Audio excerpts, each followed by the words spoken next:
She's coming now. Welcome to Warrior Class. Where the teachers whip ass. And you will too if you pass. All right. We're getting into it now. This is probably going to be one of the most serious ones. You know, I think the most serious one we ever did was the one on warriors and death.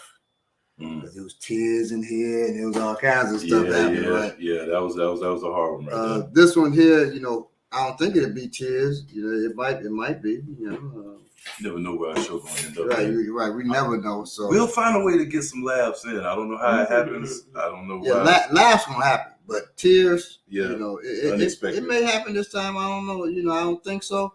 If I'd have been the last show, I probably would have broke down. No. Rest and relaxation. I was stressed. Like, yeah, I hear that. Greetings to new member LW. Yes. And greetings to our good brother Eugene Mason. Yes. Real all quick, the lurkers out there. Being here. Real quick, I wasn't here the last episode, so I want to add a quick 2 cents in. You know, I watched the show and it was great. But I want to just say a few things too, real quick. The summertime, this is a time to get out, man. One of the things that has been proven now, more than any drug available, physical exercise has been now scientifically proven to help depression more than any medication that's available. Wow. So you don't have to go lift weights. You go play softball. You know what I'm saying? Do something that you know you can. Grown folks playing, you know, softball, kickball, some of the funnest stuff you may think that's not fun. You know, wiffle ball, know what y'all call? What's the ball that goes slow? We got a little like a parachute almost. You hit the ball, and is that what it is? Is that I think it's wiffle. Yeah, something like that. With a tennis ball, pickleball, pickle rig. Yeah, but try some y'all stuff. know about pickle. Well, it's new to me. Try some stuff, and I'm just saying, you know, try some things because because you know, exercise helps depression. But another thing too, sometimes losing weight and feeling good about yourself can make you feel better. Most of us in America are obese, so this is a great time to lose weight. At least. Overweight. Yeah. Summertime, people like to try to start losing weight in January. It's the hardest time to lose weight is in the middle of the winter. Your body does not want to lose and let go of fat. Right. It does, and you're not going to burn as easily as the summertime. You can walk outside, go pick up the trash on the side of the road. You're gonna burn 5 pounds in about an hour. You go out there and start sweating. So you can do very little and get a lot more out of it at this time of the year. So I just encourage you, man, even if it's so hot, use that to your advantage to sweat quicker. You know, because in the wintertime to get a sweat, it'll take a whole lot more than what it takes for you to go out there and get a sweat. So I just want to encourage everybody to, you know, as always, get fit and stay fit, stay chiseled, as Baba tells us. Yeah, boom. So, you know, this episode is when should and shouldn't a man protect a woman who's being attacked? Now, this was inspired by two things. One, the event that took place where the 14-year-old boy shoots a man. We're going to talk about that. Kills a man who was attacking his mother.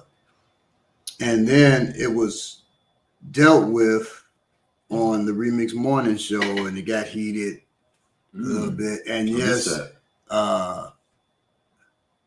these glasses need to be cleaned. Yes, is that Jamon? I can't see Jamon. That's because your screen so clear, it's a glare on it. I can't even say. He see said it. Pickle Rick. He knows what I'm talking about, or she, or they know what I'm talking about. Pickle Rick.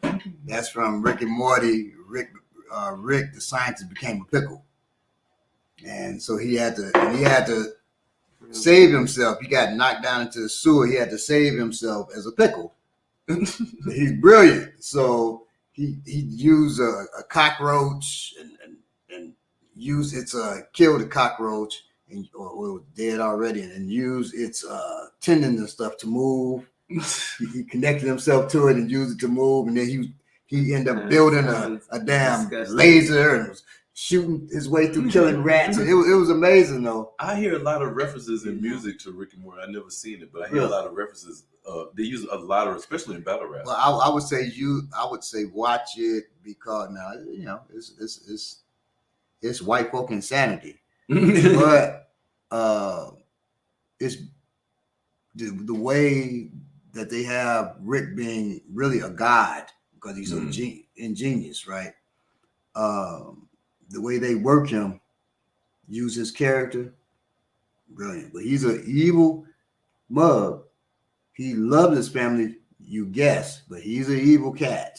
So it's got that white twistedness to it, But There's so many things to do. but some of the stuff on there is hilarious. So Pickle Rick, and then it's this dude who wears his name is something poopy pants, but he wears a top hat, and he's real country.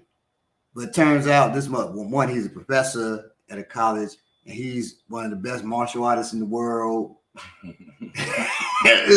It's pretty cool. But anyway, getting away from Rick and Morty, the other thing that so they got heated on Remix Morning Show. Oh, right. That's right. And they were was two folks in particular, really got into it, and one person who's a close comrade of ours refused to get baited into an argument or whatever. Mm-hmm. And come out. No, absolutely not. The other, the other one, other close comrade. Okay, that's so. So then, but that was also a thing between Kamal and our close comrade. You got to watch that episode. Oh, wow. Okay. Yeah, check it out. So there was a lot that went on, but I mean, it was a drama filled. It was almost as drama filled as back in the day when they were having the COVID arguments. Ooh. So it was reminiscent. It was getting there. I can't. I want to read. I don't know if you've seen some of the comments when we posted this on the African Martial Arts page. Should a man always protect a woman? There's some interesting, colorful comments on that. There's an interesting, colorful comment in the chat. Right? Never risk your life or your freedom for a woman unless it's your mother or wife, and her life is in danger unless you intervene. Tanky bot. Yeah. We'll get into the bot response in a little bit, but we have some couples like that. When we get into the conversation, we'll discuss some of these comments and what we think about those responses. I do want to get one quick piece of news, and this is just something I've seen, and I just I have to tell you because it involves our children. It's in Canada now, and that's still America. It's in America, so it's coming. It's close. And so what they have ruled, the government has ruled that on this is Men's Mental Health Month, if you guys don't know, but it's also Pride Month. And one of the things it was Pride Month. Yeah, it's July now. Oh yeah, I'm sorry, it's the first of that.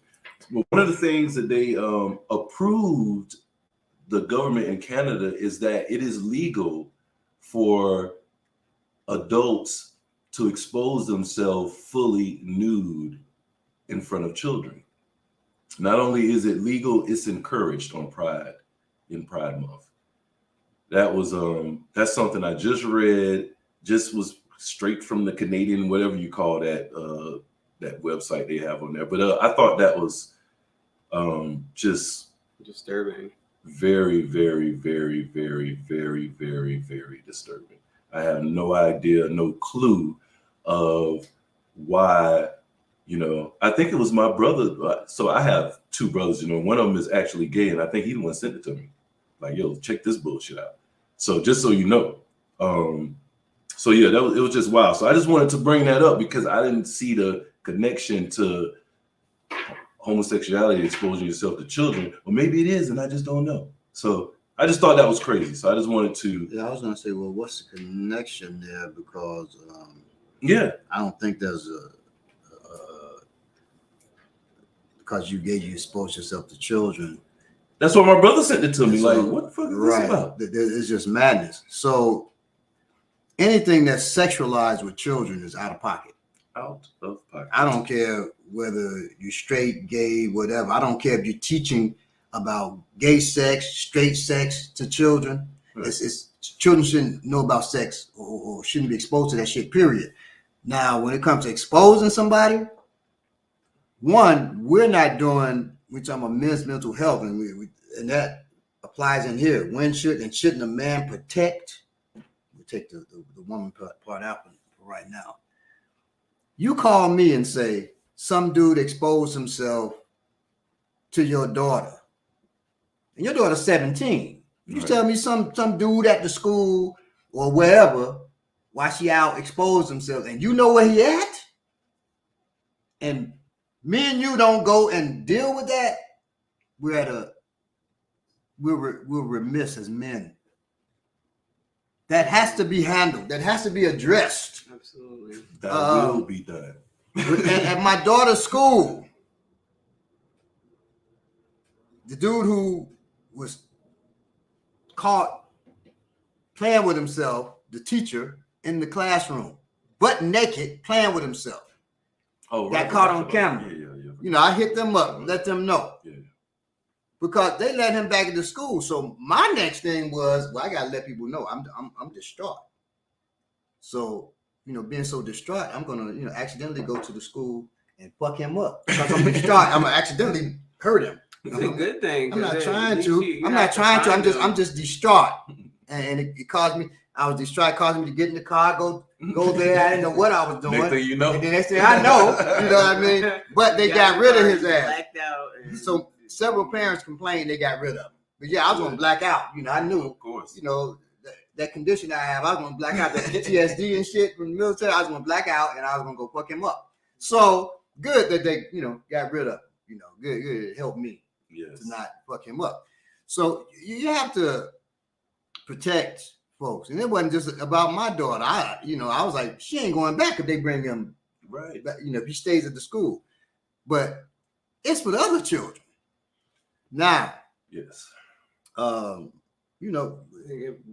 individualized thinking that what is it, rugged individualism, and that's why my favorite people song ask right me now. about unity. I'm big on that. Our big problem is we don't unify, and we cannot unify if we just see our family, right?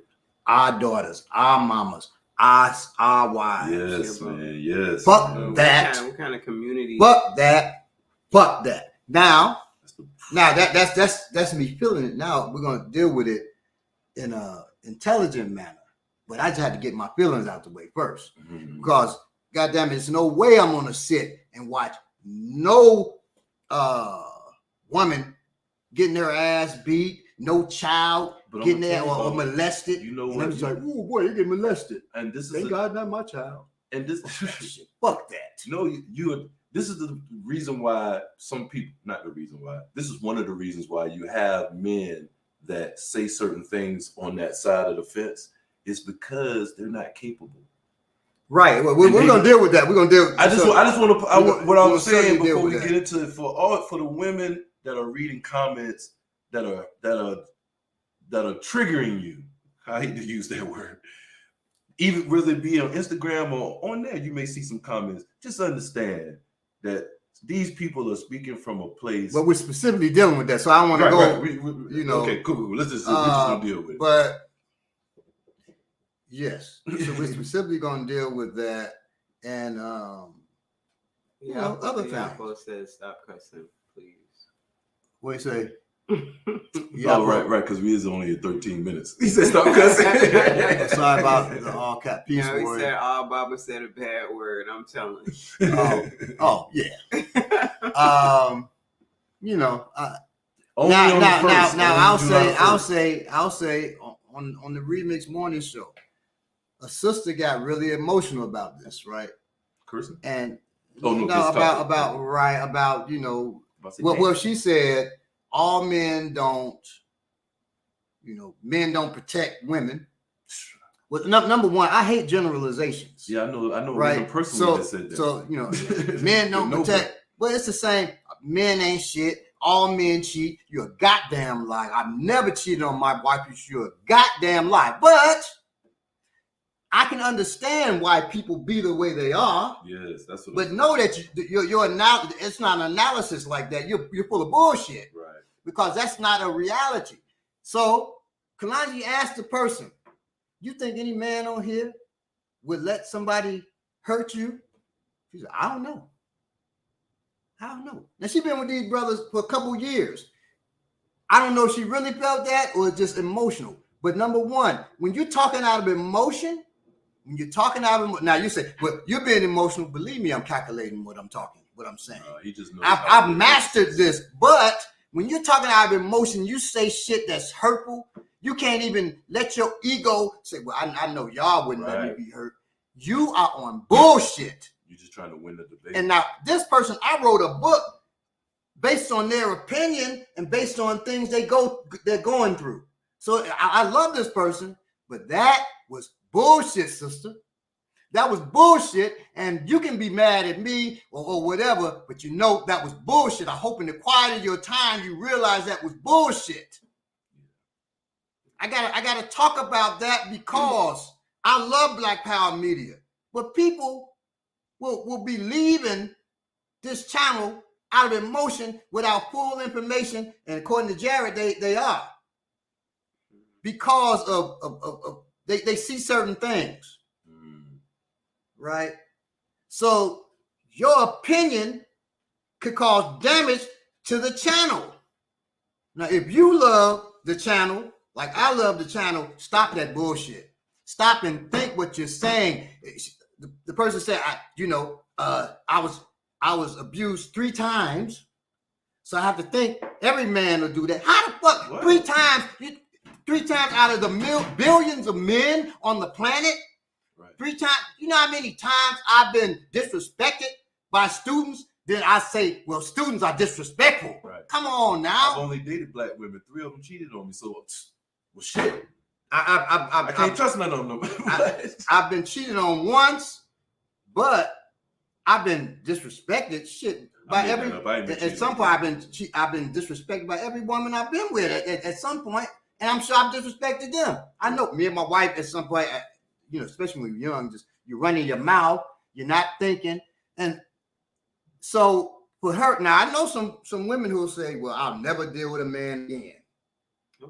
Ain't nowhere in the hell, and no brother, men ain't gonna say that shit. And if they do, brothers who close to them gonna check them. Like, man, what? You got your mind? What you mean you ain't gonna deal with? Who you gonna deal with? See, so it'll be that kind of thing. We're not going to let that fly. Right. So stop the emotional shit. You've been hurt, and your hurt is valid, but it's not valid to say all men are abusive. Right. I am not. And I put my life on the line for women so they don't get abused. So stop that bullshit, because that's insulting to men like me. That's insulting to men like me. I understand what you're going through, but God damn it, I got to be realistic about it. That's insulting to men who put their life on the line. Most men don't put their life on the line, but I've done it multiple times. I've done it myself. So don't do that. That's insulting as shit. I've done it, and the person I did it for turned around and told Baba, Black men don't protect them. Man, it's some deep shit out here now. And when that woman did that, after I put my life, my freedom, and everything on the line for her, and didn't know the situation like that or anything, when she did that to me, did I say, you know what? This is how Black women do you. This is how Black women do you when you try to protect them. That's why you don't. And I had to say that because certain stuff you hear men saying too, because men get emotional too. It's because that kind of stuff. Or when women say all men need to be eradicated. All men need. I've seen that. All men need to die. All that shit. Well, we're supposed to just take that. No, men feel a certain way. So they hear that. Now you hear 3 times. Well, 3 times somebody has hurt you. So all men. Well, those punks, 1, 2, 3 times a woman has said all men should die. Men ain't shit. Men so and so. They say, well, fuck women. I'm not going to protect them. Is that right? Right. So, some of them but that happens. Yes. Both are wrong. Yes. Yes. Both are wrong. And brothers, if you're getting so emotional because a woman said you ain't shit, right. You ain't shit. I'm sorry. You ain't shit. I ain't gonna protect women because they said I ain't shit. And you ain't shit. She was right. Good point. Damn. She was right about you. They gotta hurt you out there. She was right about you. I said you ain't shit just now. She didn't. Now what you gonna say to me? Happy birthday, Latif. Because I'm also the type. Yeah, happy birthday. I'm assuming too. I'm also the type of person that come and knock on your door. Let's have a conversation.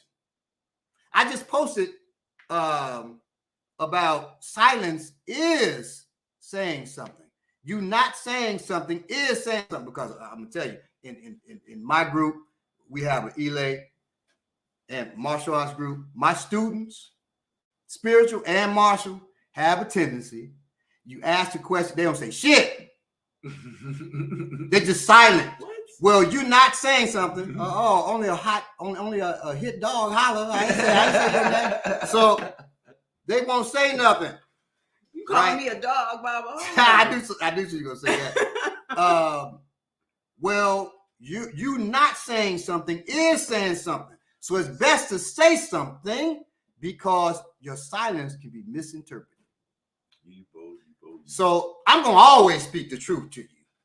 Right? Whether you like it or not. You too, as your friend or anybody. But just know truth is rooted in opinion. I'm going to try to kick the facts to you because facts and truth are different.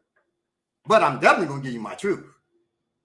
You can disagree with that. Now, if I bring facts, you can't really, you could not like facts, but to disagree with facts is ignorance because it's a fact.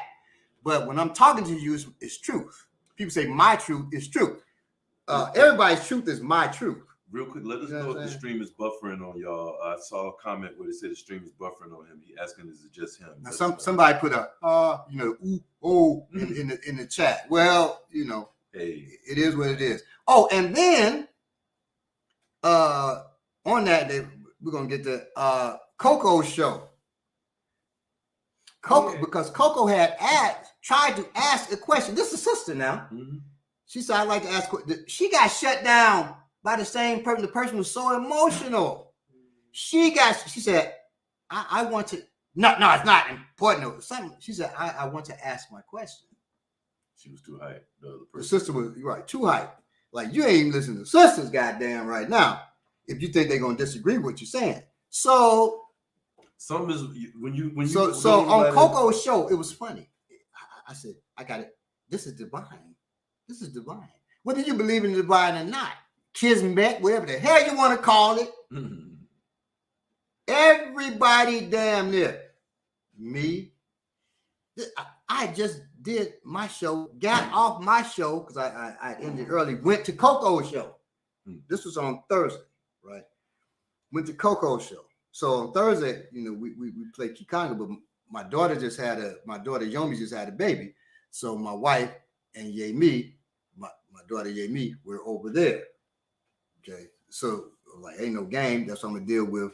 The game that I just created called Stick It to the Man. Anyway, I ended that early, went on to Coco's show. I didn't even know Coco's show started on Thursday, but I started looking at it before my show, and then I got a show, and I said, I got to go back to Coco's show. I don't know, why, but she's brilliant. But someone just told me I got to go back. So I went back to the show. I'm in there. Jared's in there. Diallo's in there. Lucretia, who is recurring on the Remix Morning Show. Lucretia's in there. Everybody is goddamn in there. Lucretia, hey, it's a party. There's so many people in there. Other people who you all probably haven't seen, but they're in the chat. Ricky Bryan, Jordan, everybody's. I'm like, damn, there's a lot of people in here, right? And she was dealing with that and with liberal feminism. I would say go watch that episode. Oh, I did. Okay, I know watch that episode. I seen it on the. Actually, speaking of that, we have a couple of comments I feel like need to be addressed by NWG. one of which women don't need bodyguards. They're just as strong and independent. I guess as men, I'm not sure. You can clarify. Okay, we'll deal with that in a minute. And also, I'm sorry, one other thing she said, or I'm sorry, whoever. David Silver said, who's going after Coco? You saw it, I think, David. It says Remy's morning show. You're upholding patriarchy and toxic masculinity. Number one, toxic masculinity. Kiss my ass. Nobody talks about toxic femininity. There's duality in everything. So if there's no toxic femininity, stop with that bullshit. Stop with the shit you hear, because social media, we just dump off quotes and shit. Stop it. I'm going to be real with you today, because all that shit, demonizing people when they speak, whether you demonize a man or a woman, stop that bullshit. It's not going to fly here, so I don't care what that person said. I don't know that motherfucker. I don't know that motherfucker. So that's somebody new, so I don't care what he said. So we're going to deal with what we're going to deal with. The reason why I was going to speak on it is because, you know, the statement that women are just as strong as men is false. And I mean, it's so easily provable. It's not true. If you walk up on a man attacking a woman, that woman, more 99% of the time, cannot return equal force to that man. I'm a nigga. You know, you ain't got to explain that to that motherfucker. That motherfucker, no. Come on, man. Look, let me, no. Because when you explain something, that means they earned the right to be explained to. But when they coming like that, that's a goddamn troll. You don't feed trolls. It's probably one of the people from the and we dealing with this shit right here. Yeah, anyway, you're gonna see that this is so just stick around. Okay. For those who haven't seen this part of me, this is me. Sorry, I don't want to laugh. But unlike most keyboard karate stylists, I'll be like this in your face. Yeah, I'm not a different person when you meet me in person. I'm me. They can tell you that I'm me. So, like I said, I don't know that motherfucker. So I don't, but I do know they trolling, and I ain't got time for that bullshit. Because anybody talk about, I had a person tell me one time, I'm in a radio interview. They said some shit about you open the door for a woman. That's patriarch. I said, man, shut your ass up. Shut your ass up. Ain't trying to hear that shit. In the interview, the person interviewed. You know, I'm like, you asked me to come on here. You should have researched me before you asked me to come on here. Because I'm not gonna let somebody come and bullshit and come with those little talking points that's on social media. Exactly. And the reason why acknowledging it is not so much me trying to give attention to a troll, but I'm trying to speak to it because there are other people who are either still forming opinions or who might have that same opinion. Mm-hmm. And, you know, I mean, there are things about it that are just completely untrue. Like, we know that part right there can be proven by facts. We can't allow political correctness and, you know, going along with the topics of the day and trying to feel like you're, I guess,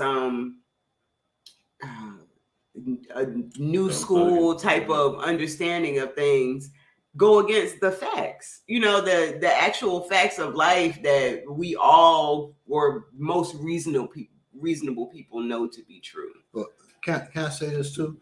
When you said politically correct. Well, I don't even know if that's the right number one. term. No, that's good. That's good. Because their politics are not correct. So much. When we talk about politics, see that's why these little talking points that sound cute and shit that's on social media is totally off base when it comes to certain things. Some stuff, you know, it's great for social media. Shit, we on social media, right? But like when people say, you know, you're not being politically correct, blah blah blah. That's because they people saying that really not understanding your politics is what you are, what you do. So I guess politics for you is correct. Right. Whatever your politics is for you, but is it correct to the people? Yeah. I'm concerned about the people. Is it the correct thing for the people?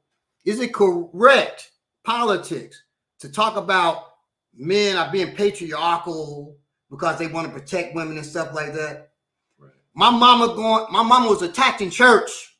I wish the men had a protective. The men had told me, well, it'd be the patriarchy protect. Your mama's able to protect herself. My mama is in a wheelchair and paralyzed on half her body. So fuck you. Fuck you saying that shit. Because my mother got snatched out of the chair and was being, you know, I hurt you. I hurt. And she was terrified. The security at her church, they just standing back. Ain't saying drinking hot chocolate, literally. A dude that I know, that I thought I was close to, couldn't be close to him anymore after that. He said, you know, I felt I should have jumped up and did something to protect your mother, but you know, I didn't. Now you can say, well, he's an elder. Me too. I'm 55. He's older than me. He's 60. But this same person runs 30 miles a day. But he didn't have the physicality so he to go and protect my mother. Right, he run away. That's why he runs 30 miles a day. But he couldn't protect my mama. At least say, hey, dude, get your hands off that lady. Right. See, so it ain't about patriarchy. It's about the people. If I see an elder man getting beat up by some youth, I'm getting involved in that. Right. Stop it. Stop it. Once again, you're talking, it's like I always say, atheists like disgruntled Christians. They talk about, you know, from Christianity. Right. And you can tell based on their talking points, their analysis, right? Mm-hmm. Well, the same with these folks talking that shit. Yes, you could tell. They are not warriors and they ain't been around them. So they don't know how the fuck we think. And so they're making these assumptions based off the punks they know and the punks they are. Right. And over what they see and what they feel. Because that's the fear and everything. Absolutely. I was just talking to somebody who was telling me that what's his name? What was it? He was saying somebody the size of he was talking about Bruce Lee could that Michael Jai White was crazy for thinking he can beat up Bruce Lee. And I was just like, this is a perfect example of somebody that when you don't know about a subject, but the world has taught you. Right. The TV has taught you and made you have an opinion that you have no idea is based in strictly fantasy. Absolutely. Right. But you are strong and in it. And as soon as I say Michael Jai White, well, fuck Bruce Lee up, it's over. You won't even talk to me no more. I'm out my mind. But you know, well, because people are ignorant, right? And so it's love all of you. I work only in technology for 36 years. Excuse my glasses. The internet talk isn't real. Life is contact, feeling, and in your face. Right. We all need to reconnect to real, in your face life for everything. Yes. Thank you, Nobi, and thank you for the donation. Yes, thank you so much, Noble Brown. You know, Mike Tyson said everybody got a plan until you get hit in the face. Yes. And so everybody got an opinion. Right. I started to post that. I used to tell responses. I used to tell my mama, and I tell my wife this: the two things that I'm great at, all right, martial arts and writing.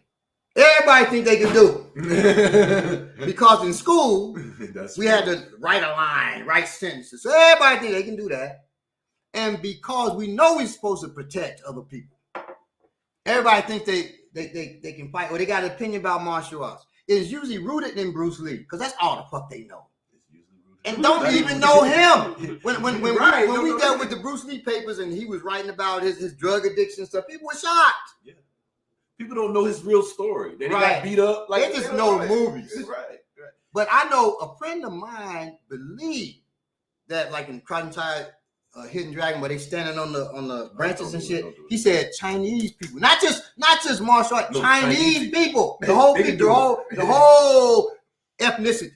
Chinese people can stand on branches and move through the trees. Real quick, also that's from the movies, y'all. He wasn't insane either. You new folks is watching. Don't confuse passion with anger. Bob was a master teacher. Like he's not. Trust me, he's not emotional. I'm not going. I have seen Baba emotional. It don't look like that. It don't look like that. Right. It ain't tears and shit like that, but it don't look like. It don't feel like this. This is him wanting to convey something strongly to you. and that's how you get it. A preacher ain't being emotional when he His emotional. NWG again, just to let you know. That's Let me just say that's this. what we're talking about right now. Let me say Right. this. Because that's what he was The commenting. small The anger, mind, the the small this and that. mind looks at the person. The greater mind looks at the idea. Ooh. Oh, So right. you can talk about what this Mike person Tyson is a wild and terrible whatever, person. but Because look at the idea. Look at the idea that he conveyed with those words. If you're not able to do that, then Well, you're probably a small-minded or you person. don't want to do that. Right, he Right. doesn't want to do that. And they may know exactly what you're talking about, Right. but they're a troll. It could be. This could be somebody I know that's mad at me. You never know who out there talking. You know what I'm saying? This could be somebody I was supposed to This slap. could be somebody that arrested me before.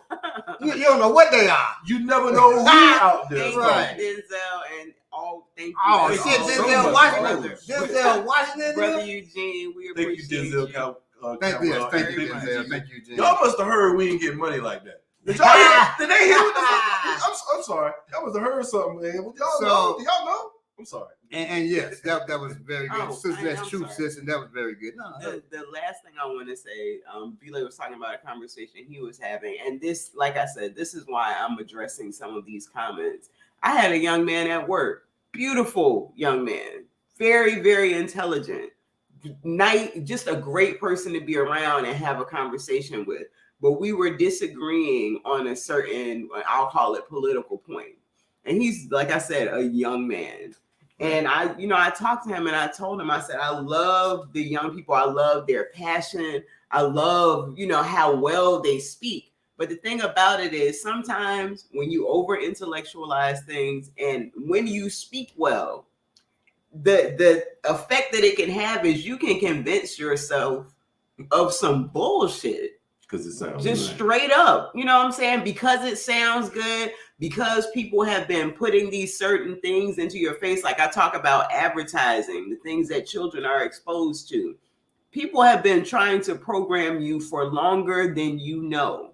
So when you come up with some of these ideas, you think you thought of them yourself, Right. but you didn't. You came to this You conclusion didn't, and they about all have the nothing things to do with what's real and nothing to do with what's actually natural out here. You just, because you're aligned with these white folks and because you're aligned with the prevailing view right now, you think that you're correct. But you need to go back and actually look, research, talk with some elder people who actually know what they're talking about. Mm-hmm. And you'll see that some of these views that you have, you need to rethink. And that's all I have. I know we want to get into the topic. And I'll end by saying this. I appreciate Belay, defending me. Saying, I'm not an emotional guy. And he's right. This is not me being emotional. Baba is appropriately emotional. But I'll say this: for people that aren't for the people that are attacking us, and we are the people. Two, I don't give a fuck what you think about me. Let me make that clear to you. So when you come on and troll, I'm just gonna beat you up a little bit verbally because I can't put my hands on you, and I don't want to put my hands on you for what you said. As long as you ain't threatening us, I'm cool. But you're gonna get a little verbal spanking, and I don't give a fuck who don't like that. I don't give a fuck what they think. I don't give a fuck about none of that. And I say that with the greatest respect for all of y'all out there who are the people, and you can totally disagree with me, but when you're coming like a troll, see, I've been a fighter a long time. I know when I'm in a fight, when somebody's trying to fight me, whether it's verbally, whether it's physically. And so if you're trying, you punch, I'm punching back. I'm gonna punch better than you. I'm gonna whoop your ass, and then we can keep moving. And the whole thing is, if I couldn't punch better, this is our platform. So I got the microphone, dummy. Get your own podcast. I got the microphone, dummy.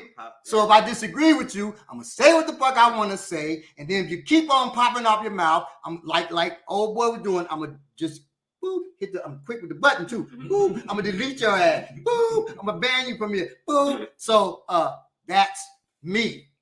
They don't have to agree with but that's me. It's my job to not only so here I'm biased because it's not my job to just protect myself and my family. It's my job to protect all of my students. If we're in class and somebody walks in, I'm the first and for drama, I'm the first person to deal with it. We had a person come into the class. I wasn't there, and they said, "I want to fight." They said they want to fight. I'm assuming was the only instructor there. They said, I want to. Do y'all spar? I said, yes, we do. So I want to spar. I want to fight. So I said, well, where'd you go with it? He said, well, it was a sister. It had to been a brother. It may have been a different story, but it was a sister. He said, well, we're not fighting. Sister. Well, we got y'all train weapons or something. I want to pick up the weapon and do. He said, I would advise you not to pick up a weapon, sister. I'd advise you not to do that. She said, well, I feel like I want to just attack you right now. I said, oh, she had problems. Right. She had problems. Yeah. He said, yeah. I said, well, we ain't doing that, sister. He said he changed the whole thing. We were working with weapons. That he changed that shit to they just doing footwork. So you can get in, sister. Right. You're just gonna be stepping. Right. And so she left. I said, you handled it well. Oh, get out. Wow. You handled it well. I said, well, it was a brother acting like that. He said, I'd have told him the same thing, but if the fool, was like, I feel like attacking, he said, I think that would have got different. I said, okay, cool. You handled it well. If I was there, if it was a sister, I'd say, sister, you got to go. There's no more conversation when she's talking about she feel like attacking. You got to go because I got to protect them. That don't just mean you put your hands on somebody. You got to go. If she does not leave, I would say, Nikki, can you help me walk with this sister? So Ominiki put her hands on the motherfucker woman, and then I'm there in case she really get crazy, and I can grab her too, and we walk her out of there, right? But I prefer not to touch her at all. Okay. If it's a dude, get your ass out of here. My whole language is different. I feel like attacking. Okay, well, you can attack outside, out this, because I don't want you to attack people in the parking lot either. Get your ass up out of here. What? I feel like I knock him out. And then we take him downstairs and he leaves. It's up to him. So it's different. There's got to be a difference in the way we handle different situations. Eugene Mason said, I'm riding with you, Bob. So and thank you. ZZ Line, we want to read your comment. Thank you for the donation. ZZ Line Dad said, now, speaking of him, ZZ Lion Dad at the conference they had here in Atlanta, right?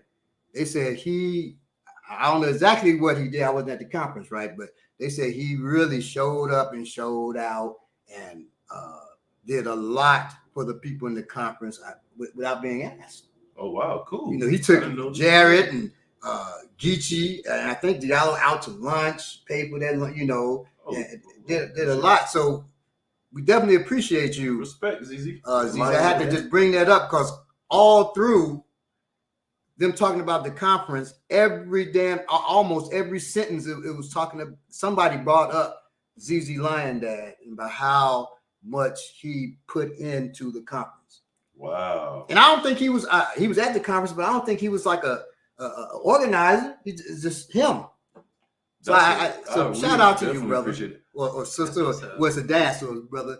With that said, if a man can't defend himself physically, what should he say or do? So we're going to do. I'm sorry. We've been talking about. We're going to get right into that. So the violence is going turn back on him, not knowing the story of each individual. It's reactionary to speculate.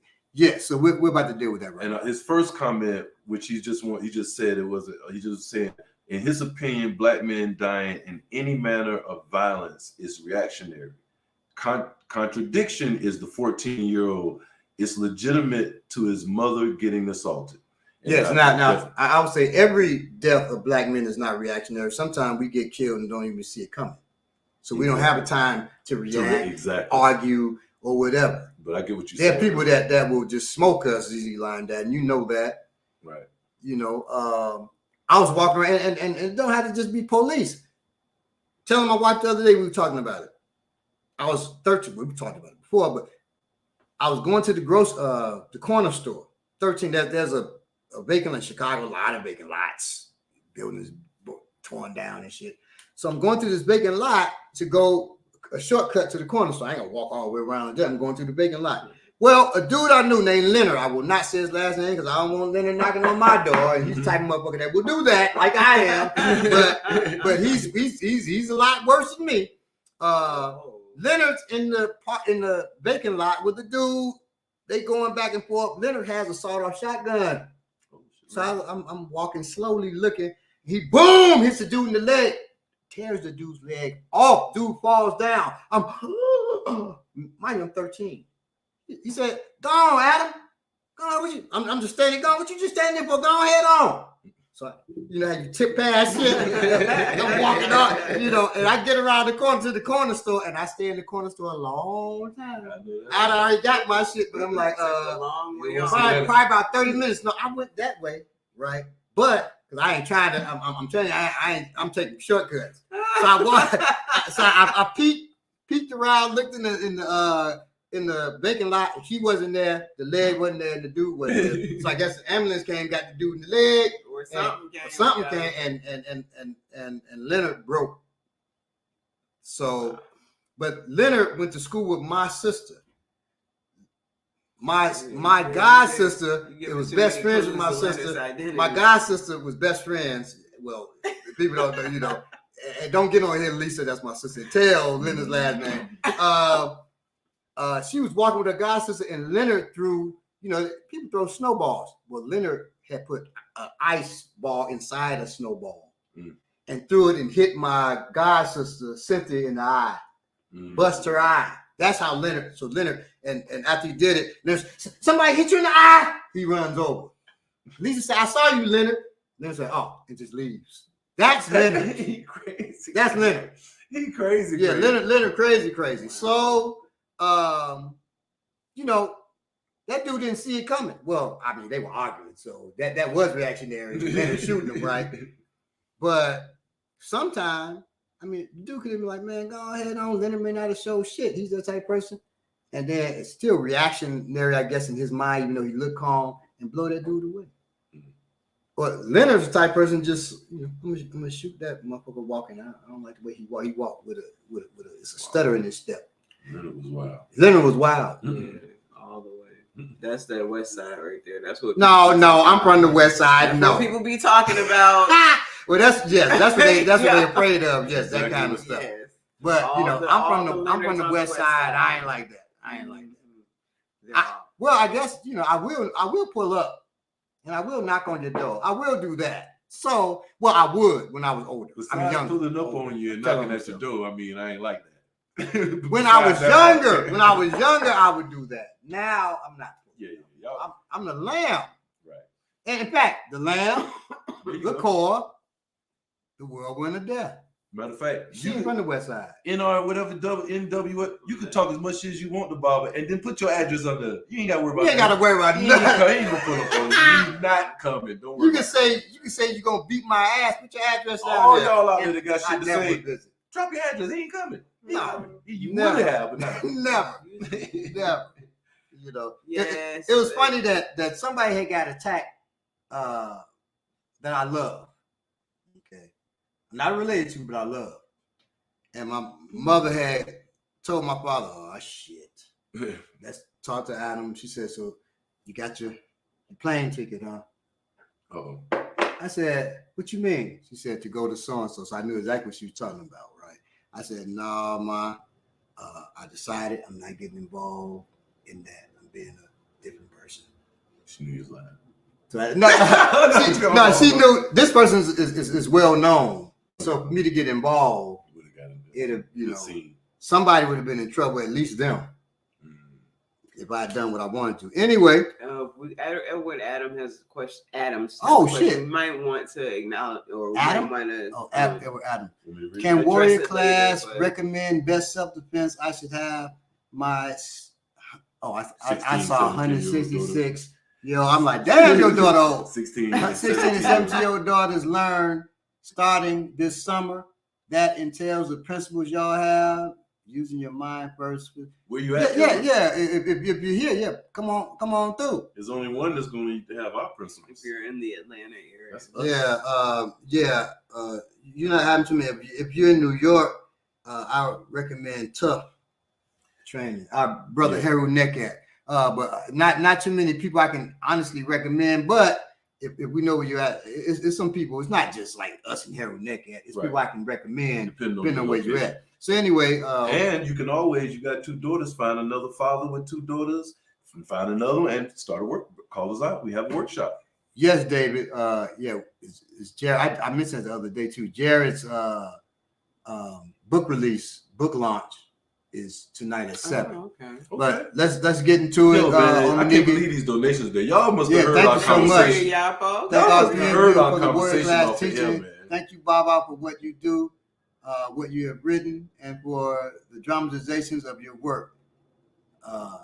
I thrive on good content. Y'all just cuss away. All right. Thank you. Omaniki, We can you really start with us? appreciate this. I was about to When cash up should- Nikki $5 this morning. I just want y'all to know that I was about to ask her $5 this morning. So I appreciate this. Oh. Good, let's go ahead. Man. When should and shouldn't a man protect a woman who's being attacked?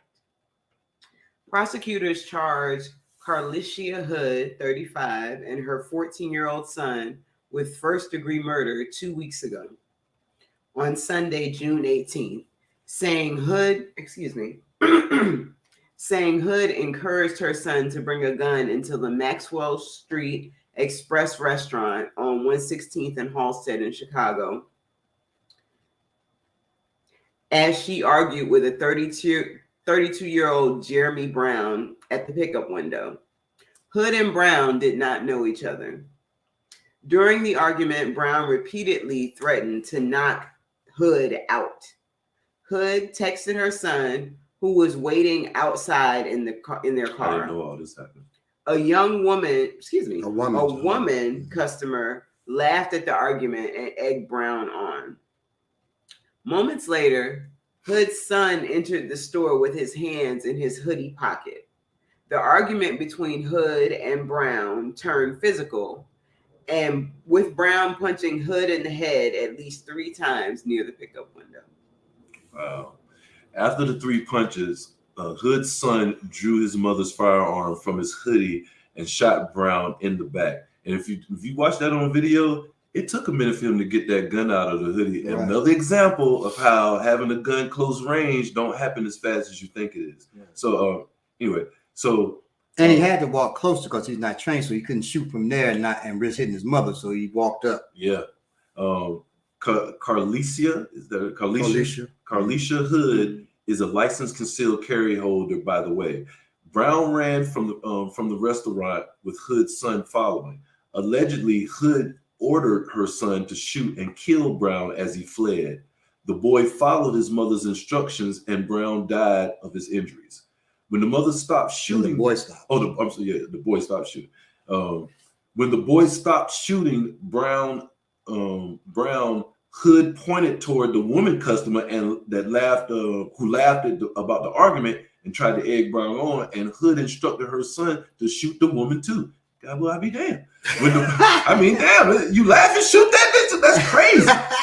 When the boy didn't, she tried to take the gun from her son, but he maintained the control of the weapon. This is wild. Both Brown and her son were found not guilty, and it was determined that the killing was in self-defense. Damn, Hood, you was Hood. That's crazy. So, what does Word Class think of this? Training in the traditional martial arts of Africa focus on 3 main elements in order of importance. So, it's order of importance. 1, avoidance of violent encounters. It's not creed. We always learn avoidance is the highest level of martial arts. We refrain from violence. 2, protection of self. This is in order. Avoidance, protection of self. 3, protection of others. Okay. The last element, protection of others, means you are purposefully choosing to place yourself in danger in order to protect someone else, which goes against the second element of self-defense. Protect yourself. Why then would we care to learn how to protect others? The need to learn to protect others comes from wanting to ensure the safety of our comrades, friends, and family. Simply put, we want to know what to do and how to act if we see our loved ones being attacked. And loved ones, that's defined by you. Right. Well, when I think loved ones, I'm thinking about the people at large, but that may not be where you go. How is training to protect others different from training to protect yourself? The main difference is the lack of instincts that come into play when assessing the danger someone else is facing versus having to face the same threat yourself. Okay. And walk with me here, because a lot of people don't think in this manner. They do think emotionally when it comes to this kind of thing. Right. Okay? For example, somebody throws a punch at you, you probably have a tendency to bring your hands up and forward, or maybe even turn your face away to avoid the strike. And all of these instincts alone are usually insufficient to successfully defend against such a strike. These reflexes serve as a precursor to techniques such as covers, deflections, right? Getting off the line, etc. Okay. So I can work with you. If you got, when those things kick in, we can show you instead of that, deflect off, step off the line, deflect, or instead of that, cover, right? Where you're attacking the attack. There are things that we can work with when those instincts kick in. But when someone else is facing the same threat or attack, somebody about to punch you in the face, your natural reflex aren't activated. Your reflexes to protect yourself from getting hit in the face ain't activated because she about to get hit in the face. Right. They ain't gonna swing and you gonna duck because right. So it takes longer to process the threat, analyze it, and respond appropriately. Okay. That make me feel better about seeing somebody get beat up and I'm slow to move. I was like, oh, okay. Well, you have to see. So now you have to analyze. So it's not reactionary to protect somebody else. Yeah, you gotta do. You're actually analyzing that. That's slower. It's reactionary if somebody probably punch you in the face. Right. Now your instincts come in. You best react. you got time. Right. So whatever comes, we can work that out. Right. But when it comes to protecting somebody else, we got a lot more work we have to do as teachers. Yeah. You have a lot more work you have to do as a person that is a potential protector of somebody else. Mm-hmm. So how does this affect our training to protect others? In order to be proficient at protecting others, it is first imperative to learn how to protect yourself and how to fight back when your own safety is in danger. When self-defense becomes second nature, then it is much easier to apply the principles of self-protection to defending others. But the other end of the spectrum is also true. When you do not know how to defend yourself, then you have no principles to defend others. If you don't have the wherewithal to learn to protect yourself, why would we expect you to have the wherewithal to protect someone else? And that's what you're seeing with people's responses. Exactly. And then, and so what happens when a person can't protect themselves? They can't protect others. What happens? What's their reaction? Mm-hmm. It's to just react emotionally because the ego really is bruised. I can't protect myself. They got to face that reality. I can't protect my goddamn self. They may never admit that shit out to anybody else or themselves vocally, but they know that. And so you'll see them say ignorant ass shit because they're wrestling with their own ego. They can't, damn, I can't protect my family. I can't protect myself. I can't protect my mama. I can't protect my daughters. But they're not going to say that just like you're right. You're not going to hear, this is for you, ladies. You're not going to hear the man that you choose say, hey, I don't know how to fight. And if we get in trouble, like, I'm going to duck and I can't do that shit. You're not going to hear that. So you're going to have to pay attention to and be able to. Or, and be real about it. Women know when a man is not fit to protect. yes. Conversation we just had, my wife just had with my daughter, Yami, 14. She said, when you pick a husband, you pick a man like your daddy because the stories you've heard about your daddy, where somebody come at me and he steps to them, or somebody's being unjust to other women and online and he's coming at them, you want a man like that. So finally, she told him that, you know. Because what you don't want is to see an incident. I've seen incidents pop off in public with a man and a woman has a man present. And the man see his woman getting into it with a man, and I see what the man has calculated in my head. I'm not going to get physical, and no matter what, he ain't hit her. We getting the fuck up out of here. He'll snatch her up. Snatch her. Look, right. He gets physical with her. Right. You'll see that, and you women, y'all don't know what's happening right there. Look at what you talking to my man like that for? You wait, he talking to me. Come on, girl, get the fuck in the car. And they may say, you make me kill a nigga. You know what I'm saying? Gonna make me fuck. Yeah, no, that's shit. all fear. Right. You don't want that type of man. Right. You don't want that. And he may kill the dude. That's still. And it may not even require that. Right. He could have just get the hell out my face. But she's too scared to do that. Fear get you something else too. So Right. So once you've turned the threat away from your loved ones and onto yourself, you better be damn sure that you can quickly neutralize the attacker to minimize the risk of injury to yourself and those you're trying to protect. Now, does that mean untrained men should just stand around and watch a woman get attacked? Hell no.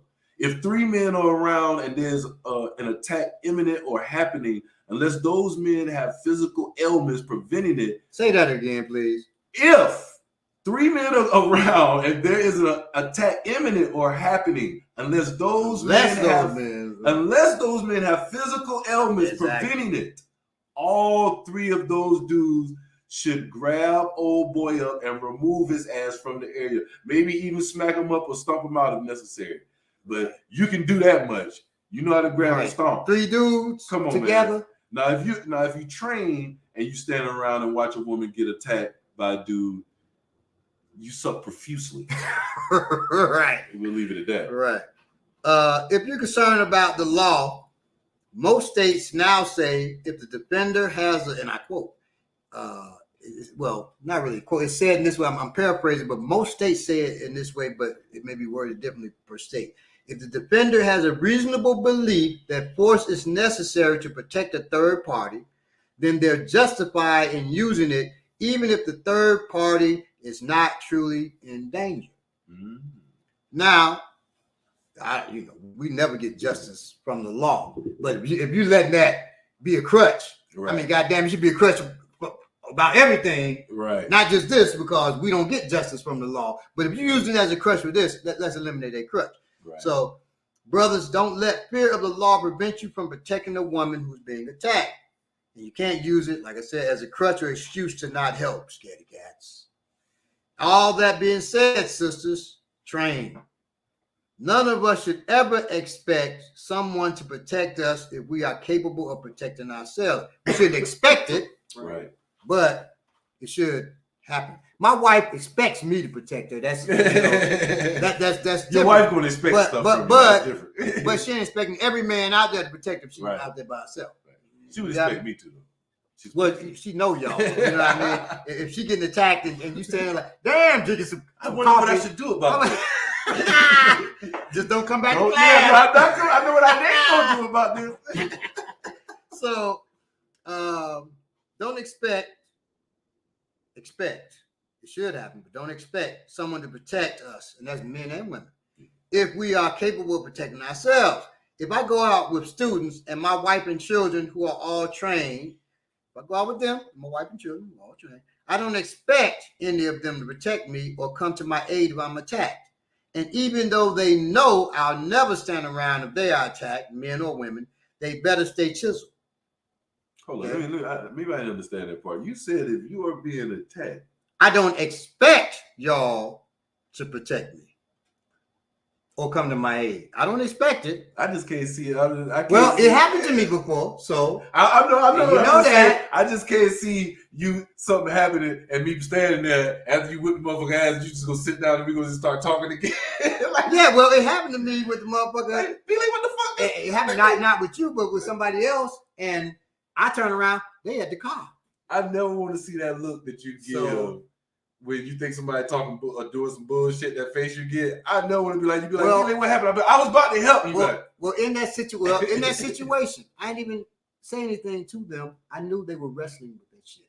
You can see it in them, right? Yeah. They wrestling with the fact that and so I said nothing. That's a better spanking than anything. Ooh, that hurt. That's the quietest ride back to where we are with ever. I know but business as usual the next day, and we just moved on. And that person got to deal with them, probably still wrestles with No, that. I know he does. I know they But do. I don't. You know what I mean? I'm not still dealing with that, but I'm sure they are all for decades. And now you definitely Damn near a decade. But they will probably go overboard now just to prove that next Right. time, hey, they're gonna kill him. You better be careful. You better be I got this moment. But you know, hey, you know, stuff like that happens. So, and I say that don't hold grudges if a person doesn't step in. I don't know what a person's physical shit may have been going on. I tell people all the time, you can train 20 years. If you ain't never been off that porch, you might not ever come off that motherfucker. We had a sister who well trained, but I put them under stress right here. Just is me, him, and her, and she broke down into tears. That was wild. You never know a personal experience. Yes, right. And she couldn't act. Right. Just and this person keep that guard up. You know what I'm saying? Everything's gone. So just you know.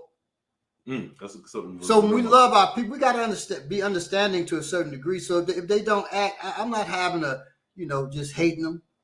Now I get my face stomped in, and Mud's is watching. Oh boy, damn, Baba, you stomped your face. I wish I could have ran over here, but I had to finish my hot chocolate. I'm gonna be pissed. I ain't gonna bullshit. I'll be pissed. They're like, damn. Yeah, as long as you whip the person ass, you ain't gonna be too mad at whoever they jump in. Right, exactly. The corrupt author says God fights the church's battles. I would say you might have a different. I would have to get. Hold on, I would have to get more of an understanding of what you mean by that. Yeah, maybe that's you might have a different understanding of God. Then maybe I do. Now I'm gonna tell y'all that he might. I'm not in the church. I'm a what you call a priest. I'm an owl of Ifa. I'm an initiate in an African tradition, and you know we don't believe like that. I just we fight our battles. We pray. So I pray that if I have to protect myself and my family, I'm able to hit a motherfucker hard. I pray that I'm able to roll and get to my gun with skill. I pray, right, my blade is true. My blade cuts all the way through their goddamn neck, them to take their head off. Those are my prayers. Seriously. I, too, am an ordained minister. Right. And I have it's called a Church of Common Sense. You can find it on Facebook. Yes. And I just want to say, my church, we believe that the God within us, the breath that that goes through you, that's God. Right. And he will protect the church. Believe that. So I'm with you. Amen. Let's keep going. Now, even though y'all know I'll never stand around if you're attacked, men or women. Y'all still better stay chiseled. You know what I mean? Because shit, I'm running to protect you. I fall, my ankle fucked up. Oh shit! Y'all better be ready to throw down. I'm coming, y'all, but goddamn, I put my leg up. Pull a muscle, I'm running. And then hopefully y'all handle the person so I ain't got to fight with a sprained ankle. But hey, all right. So and if I'm fighting with a sprained ankle, I'm shooting. I'm not trying to box it on my ankle with a sprain. Now, anyway, shit, I might have diarrhea that day, and on the toilet when y'all get attacked. Damn it! So at least be skilled enough to hold off the attack until I'm done. Come on, here. Baba, you gotta get out of the toilet. No, I gotta get finished, y'all. I gotta take my time. You better throw down. You better hold on, because I can't. All right, so now in all seriousness, I don't want my daughters to be with an untrained man. I have a daughter that's real shit. I want them to have a man and raise sons that they can rely on to protect them and other women out in these streets. My son is that kind of man, and as a little boy, he reminded me that we also have to teach our children and our students when to protect yourself and others as well. Because he was always, when he was little, he didn't know people were bullying him about his name being African. They call him Uda Uda, Holiday. Mm-hmm. Now, that's more, his name is Oluade. Short, we call him Ade. That's 2 syllables. Mm-hmm. Oluade is 4, but Ade is 2 syllables. They call him Holiday. Holiday, that's 3 syllables. Uda Uda, that's 2, but that's some weird Udualade. All kinds of shit. But this was spurred on by a teacher who should have lost her job for doing that shit. But anyway, so they were bullying him. In class, he was, I got jumped on. He was talking about it. And I'm like, what? He says in front of, the other students. I didn't know, that I got jumped on today because I picked him up from school and then we went to class. And as he's talking about it, I'm seeing the confusion. I wanted to protect myself. I don't know, should I hurt the person? Because I was in tears. I said, excuse me, y'all. I went to the bathroom. I'm breaking down crying. But that taught me we have to teach our children when to use this shit. And that it's okay to use it when and when not to, because you don't want them just hurting somebody, willy-nilly, right? So after teaching him, that became my mission. And to teach y'all. So that's why all kinds of questions they'll tell you. I come with all kinds of scenarios when you should do this, hard questions that they got to deal with. Well, he knows now, okay, to protect himself, but then it became protecting others. And I had to really hold him back on certain things. Like, son, let me do these things. You're in high school. I don't want you going to jail or, trying to protect somebody. But I can't tell you not to protect. And not in high school, he's feeling himself. I can't protect those that I love. You protect those you love. What the fuck can I tell him? And I was like, yeah, goddamn. And I said this, and I got corrected by I can Bobola. We were riding the class. I said, goddamn right, I'm saying, don't jump in that shit and protect nobody. Now, he's been told by his wife not to get involved in fights. That's a whole nother thing. But I said, goddamn right, I'm telling you. And so I can Bobola said, but you're telling him he's just like you. Right. He's seeing you, so you're telling him not to be like you. And I really was like, damn, okay. So I said, all right, son. And so I had to backtrack it and explain to him as a young man what to do. Now as a man, he knows what to do, right? So, that's also part of training. But basically, there are 3 golden rules of self-protection, and they're going to talk to you about that, and this will help you to decide when. Okay. Real quick before we get in this, yes, I manifesto, but no, at the same time, they are available, but they're not on that. They're not on that platform yet. I'll put the link on the Instagram page, and you can click on it from there. Because they were blocking us from putting it on YouTube. Yeah, they won't let us put it on YouTube for some reason. Also, Ayapo said, I think a lot of times people may hesitate because they don't know what the other person is packing. If you know what I mean, be it a blade or something like that. That has something to do with it too, because you don't have time to think about all that stuff if you're being attacked. But go ahead. I'm sorry. No. I'll say on that, you don't know what they're packing, and when we show the techniques, you'll see how we deal with that. Right. But you don't know what they're packing. Closeness. I'll just say this before we get to it. Closeness is key. That's key. Period. Because any violent encounter, somebody attacking you. Not just trying to protect somebody. You don't know what they're packing. So the key is closeness. And you'll see what we're talking about in a minute.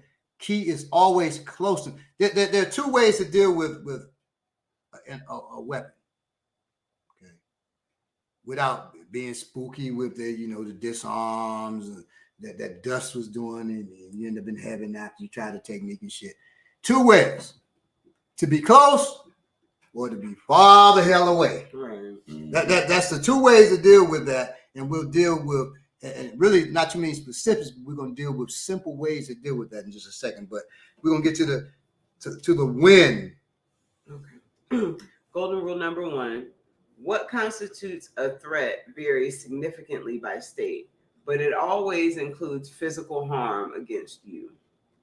If you're a martial arts expert and you know what your assailant is, that your assailant is unskilled and unarmed, you can't respond with more force than necessary to eliminate the threat.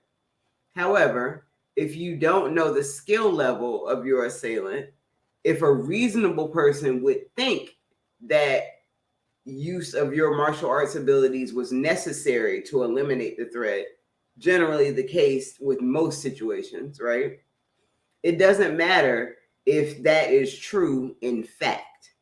you can and should use your abilities to protect yourself. So you, even if it's your neighbor, you can't determine what their level of skill is. Mm-hmm. So you gotta protect to your best ability. Yeah, right. Absolutely. And you may not use deadly force unless you reasonably believe that the assailant is using or about to use deadly physical force, or is likely to inflict great bodily injury, or is about to commit any other crime, usually burglary, arson, rape, or kidnapping. So if you see somebody abducting a child, you can use deadly force to protect that child from being taken. Right. Taken. Okay. Just so you know.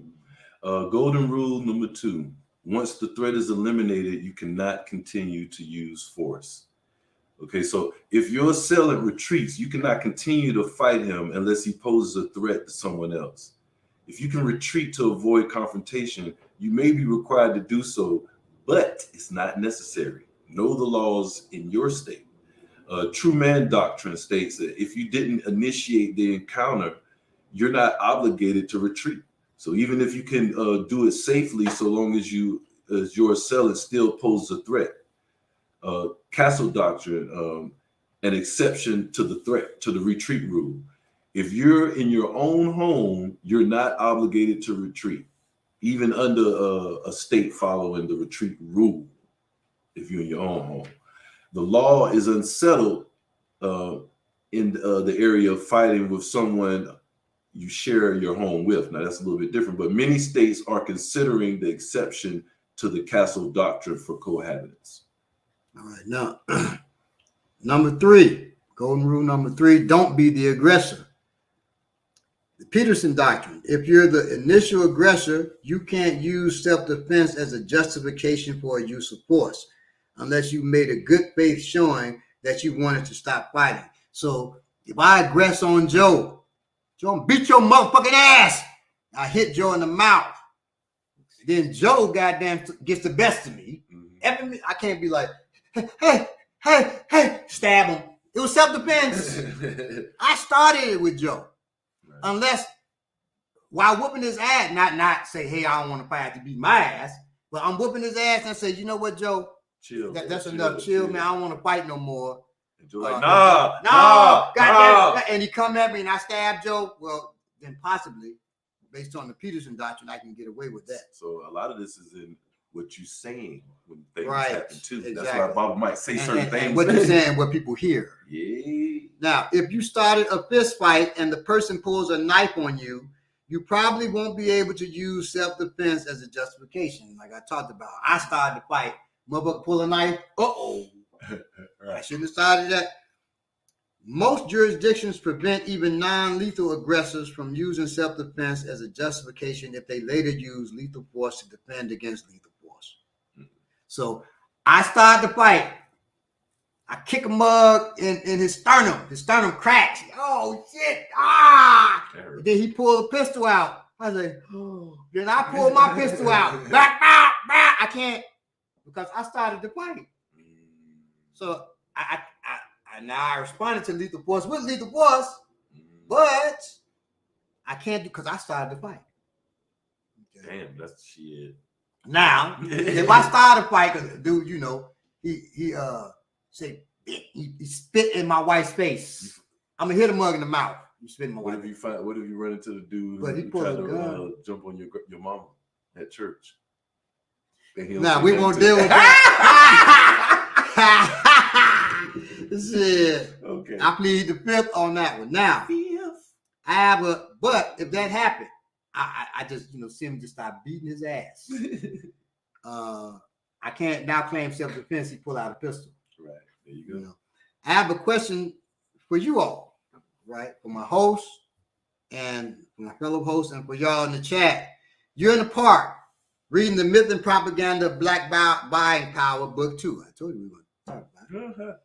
When 3 black thugs show up, this is key. 3 black thugs show up. Now, there are black thugs too. I ain't saying all blacks are thugs. That'd be stupid No, because no. we black. If you wouldn't have said black, I'd have thought they was white people. So I'm glad you made Right. that 3 distinction. black thugs Black show thugs. up. I don't usually see black thugs. One thug attacks a little white boy around 8 years old with punches and kicks. Was the one thug a young thug?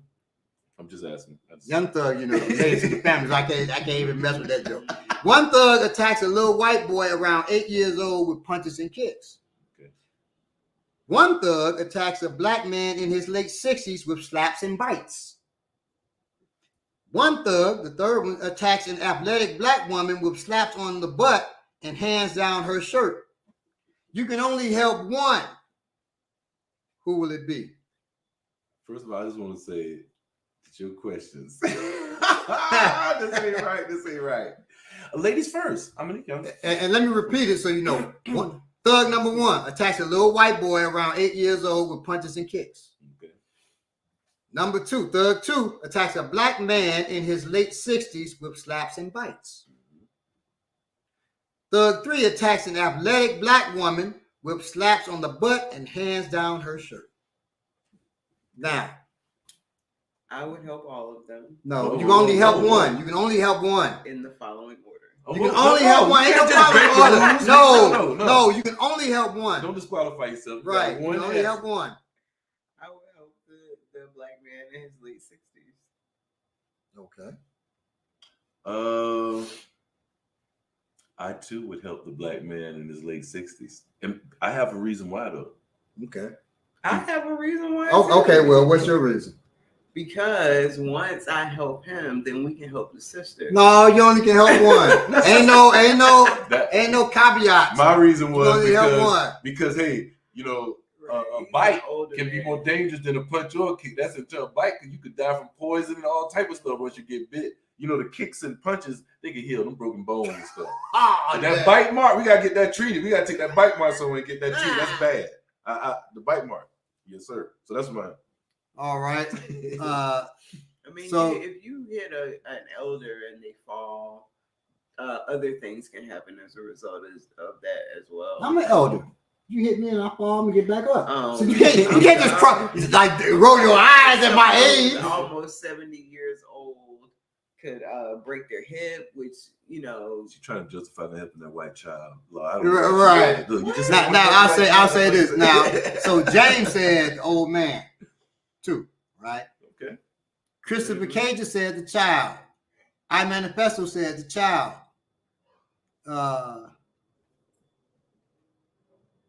James said he's racist, so he wouldn't help the white. you call him James. I would help the white child. Christopher Cage said these these hypotheticals.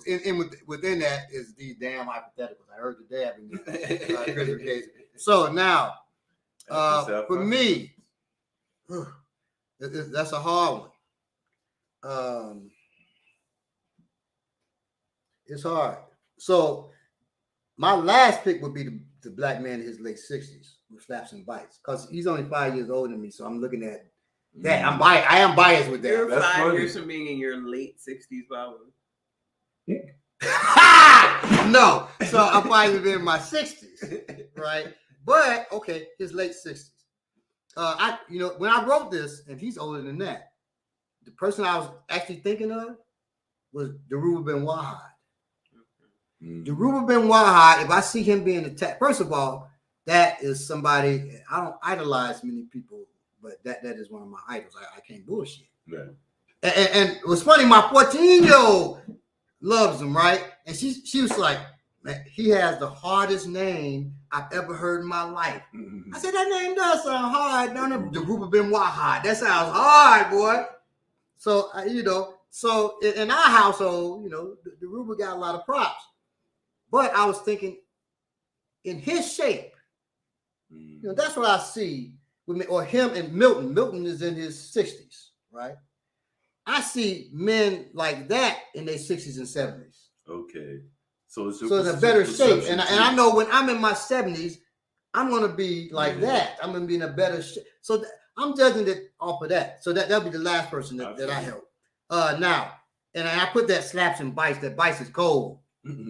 So the thug attacking him was just cold blood. Yeah. Now, So when people bite you too, sometimes they know why. Maybe they know they got something that could really hurt That's you true. if they bite you. You know, Or you hit somebody in the mouth, he could F you up too. Or Kalanji learned that. Kalanji hit this dude in the mouth. This dude, he eats eats fungus off the wall. Not mushroom, they aren't actually. Fungus off the walls inside of abandoned houses. And I'm not bullshitting either. He'll tell you that. He punched the dude in the mouth, protecting the people. And the dude, saliva, his teeth broke his skin, saliva got in there, and his arm, by the time he went to the hospital, his arm was infected all the way up to here. Yeah, they had to go in and scrape that shit. He could have lost his arm. Human bite marks are worse than almost any other animal that's not poison. He was in the hospital for days. We went to the hospital. Me and the wife went to the hospital to see him, and he was in there. Kalanji was in there. Normally he's trying. It's good to see you. No, he wasn't like that. He gonna be like, this motherfucker messing with me. Kalanji was not like that at all.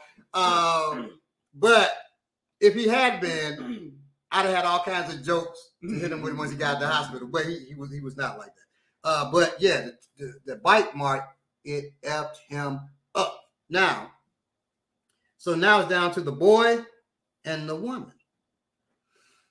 Mm-hmm.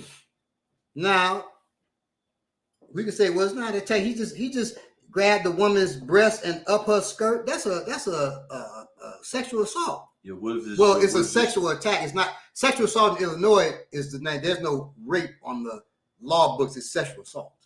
Mm-hmm. That is rape, but that's called. I think it's called sexual misconduct or sexual abuse. So he went up her skirt. He ain't just up her skirt, just rubbing her thigh. I didn't even see that part. He went up her skirt and down her shirt. Okay. Up her skirt. Oh, they don't say up her skirt. No, I did. It said slap on the butt. Wait a minute, this is bad. I gotta help. Why didn't I help this woman? But still, slaps on the butt is worse. No, and I always say, okay, now let's put somebody personal that you know. That's why I thought about just now. I was like, this is my daughter. So now your daughter, or let's say Ominiki's out and some dude grabs her butt and reaches down her shirt. Of course, I'm going. And this is an athletic woman. Before anything else, I'm gonna deal with that. But you see the little boy just getting. Man, fuck that little. Now, if I'm with my wife and some dude does that, the old man got to be, or the little boy got to be first, because my wife should know better. No, she's supposed to handle that shit. Like that dude. Hey, I got emotional about it because I didn't even think about that part. I got emotional. No, I couldn't just watch no dude do that to my wife. I got to fuck him up, even though she's trained. Maybe we are upholding the patriarchy. But just a little bit. So now with that, I'm skewing towards the child too. In this instance, I'm skewing towards the child. Okay. So I ask an easier question. The three thugs come. It's three women across the park. One woman, she's athletic looking. He goes up her skirt. This woman over here, she's chubby. He punches her in the face. This woman over here is muscular. You can tell she lifts, she runs, all of that. And the dude just bites her on the goddamn, no, not bite, because we know how bad that is. The dude, instead, he grabs her lip and is pulling it out and licking her lip. Oh my God. So, who do you help? The chubby one. What did he do to the chubby one? Punched her in the face. And he's about to punch again. I'm gonna help the chubby one. The sexual assault had me, but I forgot she was buff. No, the sexual assault ain't buff. She's just average size. Oh, she average. The one over here, he's. I guess that's sexual assault. He's grabbing. Yeah, he's about to lick her. Yeah, that's sexual assault to me. Yeah, that's right. The one. Yeah, I want to help her, but she's the one that's athletic, right? Mm-hmm. I'm gonna go to the chubby one that's getting punched. That's physical. Okay. That violence. Yeah. Okay. Well, let's say both of them getting punched. This is amazing. I wanted to ask you questions and put you on the spot and talk about why we do that, and you did it. You actually did it today. It's crazy. Which one? Okay, they both getting punched. They both getting punched. I would help the one that looks less likely to be able to defend themselves. Right. So that right. I was going to say that happens, and so we have a bias. A person looks in our mind. They look like they could handle themselves. We go to the other person. Sometimes we just look away. But they can handle that. Right. Because really, that dude Brown was skinnier than the sister. Right. And he was a punk. He was untrained, obviously. When he throws the punch, now it was a hard punch, but there was no moving the hip. There was nothing, terrible. And then he moved sideways like he did something. You move sideways like you did something. You hit a woman, you bitch ass punk. But then he falls into the other punch. I said, "Oh my God!" And those men. Now I looked at it over and over. He punches again. Now they didn't do shit, but when you hit a shot, that's when they leave. They didn't leave before. Like, fuck I'm out. They left. But and one was an elder man, you can tell. But when I said, okay, it's 2-3 men there, they couldn't grab this motherfucker. They couldn't get in the way at least. Them little whack punches he was throwing, even if he was throwing good punches, they couldn't get in the way. I'm gonna tell Something you like, hey, brother, stop doing that. And you know what it is. I'm gonna tell you what it is. Most people have seen violence, but a lot of them ain't been close to it like that. Some folks ain't been off the porch, and it happened in front of you, and you just freeze. You just freeze because you ain't seen. And I didn't see. I done been violent.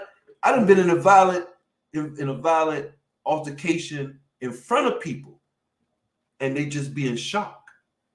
And you know them the type of people with the, I'm not where you, but they never was out. They never got in the fights. They never was trained. They never seen nothing violent like that. Protected their whole life, and they just how a woman would clutch her pearls type. Mm-hmm. I've seen men basically clutch and just be for about a minute or so, and a fight don't last for about a few seconds, 30 seconds. It's a lot long. It's a long time for a fight.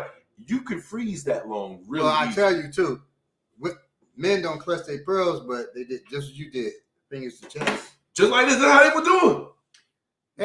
But to make it look tough, they go like they look tough. No, you still look scared, partner. You still look scared of shit. You still look scared of shit. People in Chicago, they have seen some violence. I mean, not for nothing. Not everybody. I'm not. Baba just told a story about watching somebody get their leg blown off. That was in the early 80s in the west side of Chicago. Right. Before I left Chicago at a young age, saw violence many.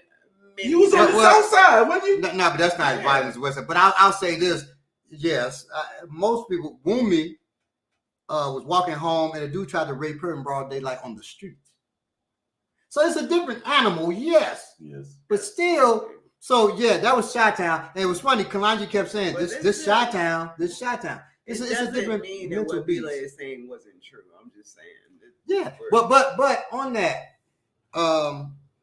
with people freezing, because they're not used to, even if they have a weapon or whatever. Our dog was outside. Wow. So I go outside. What you doing? Our dog, Oyin, beautiful. American Bulldog, beautiful. What are you doing? I thought somebody trying to steal her or something. But dogs have a sense of things to come. So she was really protecting me, but I'm going out there trying to protect her. I said, calm down, it's all right. I pat her. She chills. Because we were trying to train her to be an outside dog. Because people who sold her said she was an outside dog. They lied. She was inside chilling in the house. and so we bought her. She did not want to go outside, right?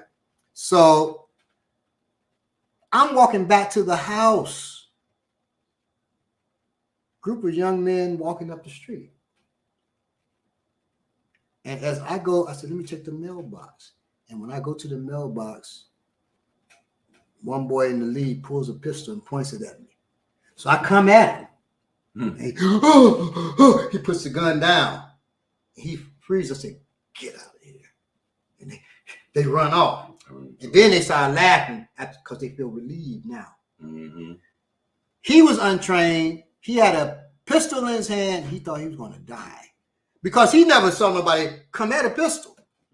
But I knew if I ran from it, that's just not my Just instinct. like a dog giving He power. would have shot me from it, right, and it would have shot me dead from that distance.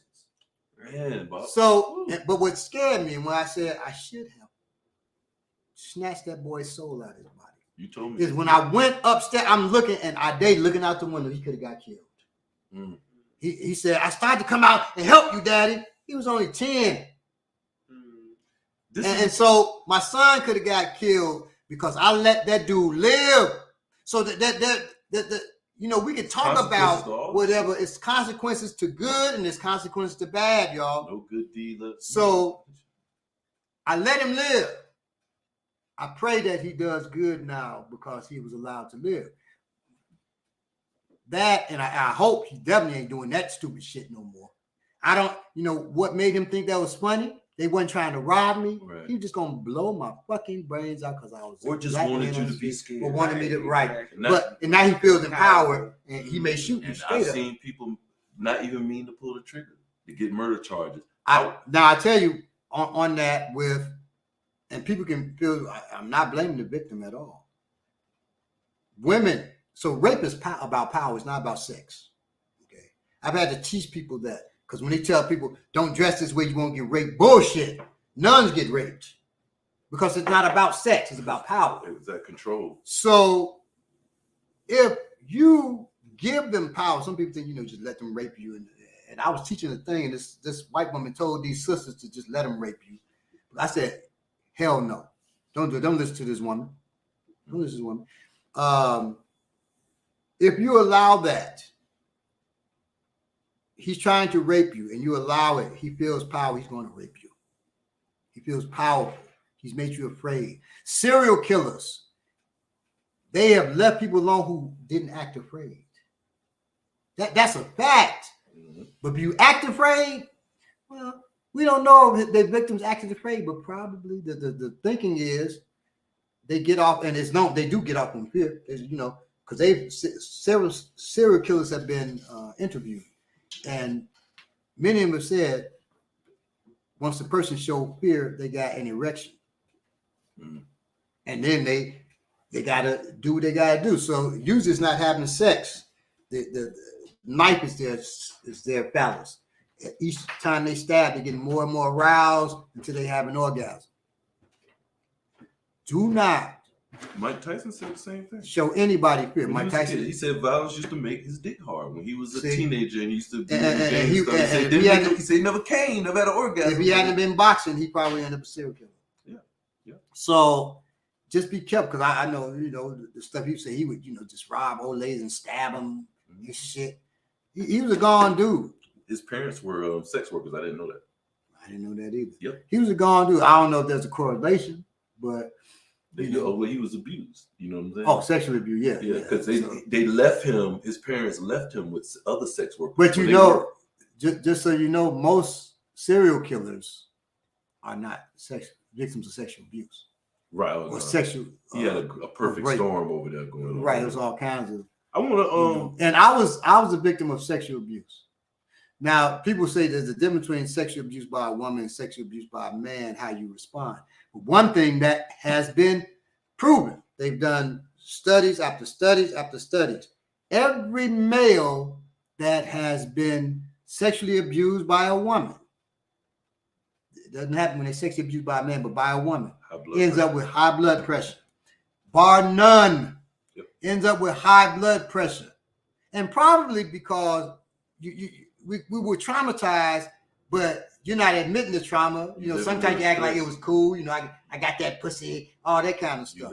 So you're living with, you're not releasing it. About and everything. Exactly. So you're lying to yourself, lying to everybody else. I want to make a point. And so, you know, okay, I'll let it go. But just, you know, just know that protecting yourself is a preemption to happen to get different types of psychological healing, physical healing, all of that. So it can be detrimental, damaging not to protect yourself. So imagine, Good. You don't protect a woman who is damaged if you're capable. If you're not capable, then don't. If you know physically you can't. Back a few months ago, when my back was shot, I was jacked up, right? If it hadn't been for the chiropractors I went to, really I was done. Couldn't walk. The next thing was going to be probably surgery on my back. We're in class. I get hit with the bug to throw, and I picked him up, threw him, and we do what's called cutting the corner. So you don't just throw, you throw and you turn. And when I turned, it tore my back up. I threw him, and right behind that, we both on the ground. Yeah. Oh shit! Well, there's no way I could have protected no sister out there. But for me, I would have tried. Probably got us both killed. So know your limitations. Because I've been going over to hit him, fell. He was like, "What's wrong with this fool?" And continue to hit her. Good freaking I may have fell on her, knocked her down. Now he stomped her out. So know your limitations. But see, looking from the outside, from the outside, you just said, "Baba didn't protect her." Right, nigga talking all that. Nigga talking. You don't know how hurt I was. See, so stop being so judgmental when you ain't did shit yourself. You ain't gonna do shit. Stop being so judgmental. Right before that, you said something that made me think. What did you say right before that part? I just said if you're not, I said first, if you're physically not in that shape, don't get involved. God damn, something you hit. Sorry about that, but you're about to make a point. Yeah, that was just profound what you just said. Now when I go watch the show, I'm gonna be like, that's what it was. I'm gonna put it in the comments, y'all be there. But no, what he just said. The people who don't watch the show a lot, who are really gun-ho, think about this for a minute. If you ain't never shot somebody like that, you even around a lot of people shooting people and stuff, do you know if you're capable? And I say that because the same way Baba had that incident, I've had incidents where people have pulled guns out of me. And even people that may have shot at someone before, it's different when somebody running down the street versus when you have to look at somebody and they right there in front of you. When you got all these emotions, like it's that running dog thing. If you never notice, when you turn around, a little dog, you turn, the dog will bite you in the leg. You face the dog, and the dog won't do anything. Just like the kid when he turned around. The same thing has happened to me before. I had a dude I got into an argument with, and the dude went and got his pistol. I knew he was going to get his pistol. I'm so stupid and untrained. So I'm like, oh, go get your pistol. I'll be right here. Let him get his pistol. He came right back like he said he was. And then he started walking in a circle, talking to himself to get himself mad. And I realized what was happening. So he walked in the circle. Man, you didn't have to disrespect me like that in front of everybody, man. You didn't have to do me like that. You have to do it. I realized, okay, he's working himself up. He's going to shoot me when he gets to the tip of that peak right there. So I'm like, bro, I don't know. I'm going to tell you like this, but boom, and I ran. And when I started running, he was chasing me. And I ran maybe 40 yards. As soon as I started running, the first thing I thought, he's going to shoot me because I'm running. And I ran through the little apartment corridor. And as soon as I got a corridor, I just hit the brakes, turned around. I said, well, I ain't running for you, bro. If you shoot me, you got to shoot me in my motherfucking face. And I started walking towards him, and his eyes got so big. And I could see he started rethinking. Motherfucker started looking, and he's, what am I going to do now? And then luckily, everybody wanting to know what happened came, and I can just fade away and not have to try to confront this nigga that got a pistol and I ain't got one. Right. So, but he didn't have it. And you only have a second out there. And so I wanted to respond to the question. We talked about it. Baba addressed this, but I just want to say, this guy, I'm not a guy. I don't know if this is a woman or a man. This is a response to this post that we put on the African Martial Arts page. This person said, women don't need a man to protect them. They need firearm training. When men and women are strapped, they can protect each other if they want to be heroic. But if you don't have to, if you don't want to. Okay, but you don't have to if you don't want to. Yeah, you don't have to do nothing if you don't want to. Right. Yeah, don't come outside if you don't want to. That's how to wash your ass. You don't want to. Right. Just don't come around me. Right. And there's some people that don't wash their ass, and I don't appreciate it. But anyway, that's just not true. You talking about you, Ominique? No, I'm not talking about Ominique first of all. Ominique look too fly. You know her ass. And she's sitting by me. You know I ain't saying nothing, so you know she good. But listen, this is a big problem for people who don't watch the show, don't have any training, thinking that gun is going to help you. And so this is the response. I responded. I said, no, sir. We both need self-protection training. Firearm training is only a small part of self-protection. You don't walk around with your gun out and ready. That John Wick shit that you see on TV, that is not real life. And let me say this about that too. No, it's not your real life. It was this one brother who was flinching with the gun from a firearm instructor. He training his brother, the brother flinching. Now this firearm instructor trained with me. He says, there's something that can be done to help him with this flinching. I said, yeah, send him to me. I got it. And I trained him. I said, you give me one class, I got you. He said, you train me in one class and my flinching gone out. Join the class. He ended up, if you see certain pictures, his brother with locks, that's him. He joined the class. So after the first class, we working. He goes back shooting. He's not flinching. Why? Because you're working close up with a person. And I did certain techniques with him, not specific to, and there was no gun in his hand in it. But there are things we're doing where we work certain techniques. We're 2 inches from each other's face. And they know what I'm talking about. You'd have to come to class and know what I'm talking about. I ain't just giving that one up. Mm-hmm. But because other folks watching besides y'all. Okay. And because we bled for this shit, you got to come. Right, you're right. Exactly. Sweat, bleed, and cry for it now.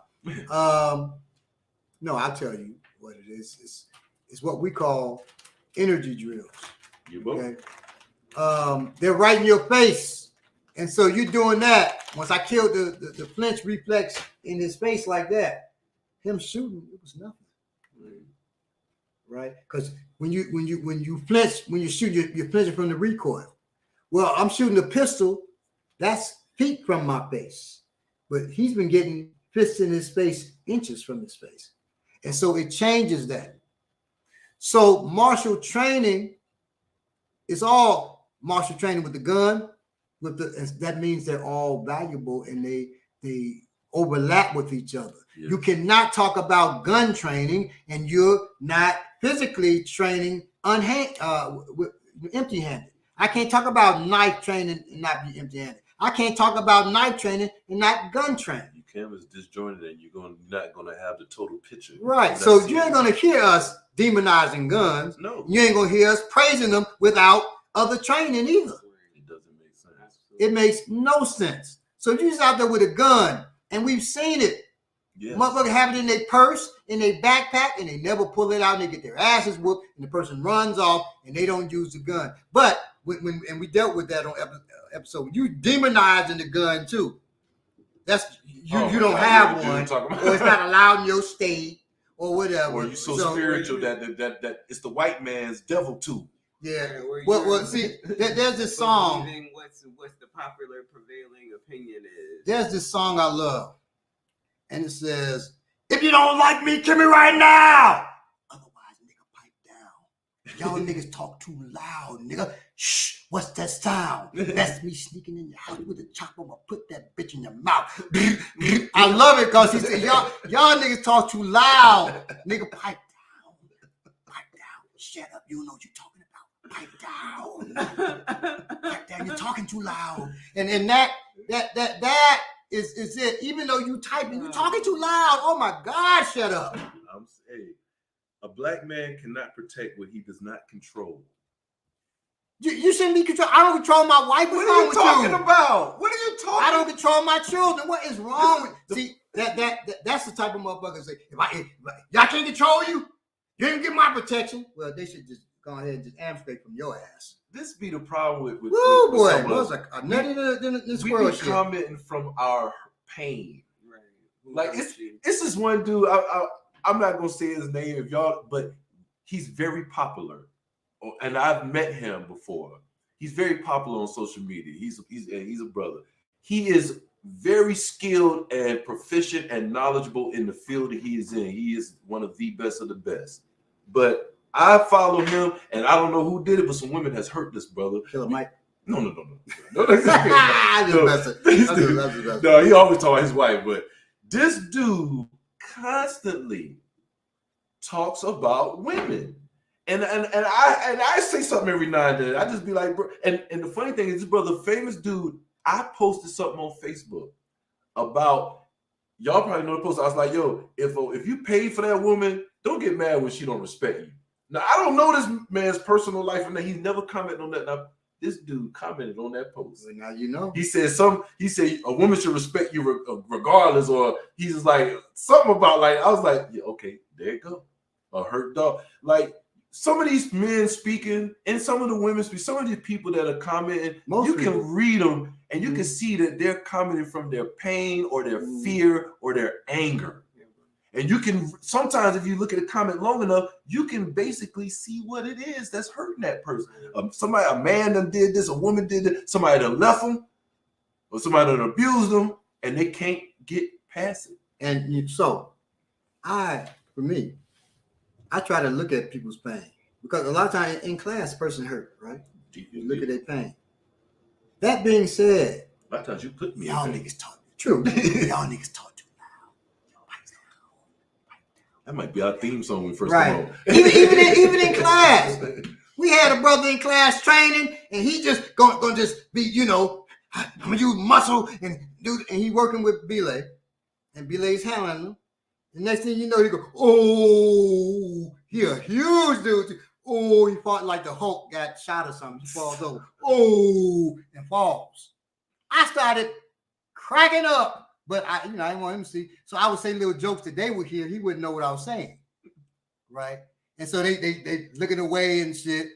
And so finally he said, I want to train, I'm still ready to train. He's a real physical brother. And I like the brother, That's why we allow him to come here. Right. We don't allow everybody to come to the African Martial Arts Institute Warrior Class House. Exactly. So, but I like him. So he was there. Well, he said, I want to train. I said, no.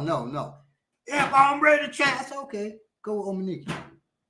They working. A few minutes later,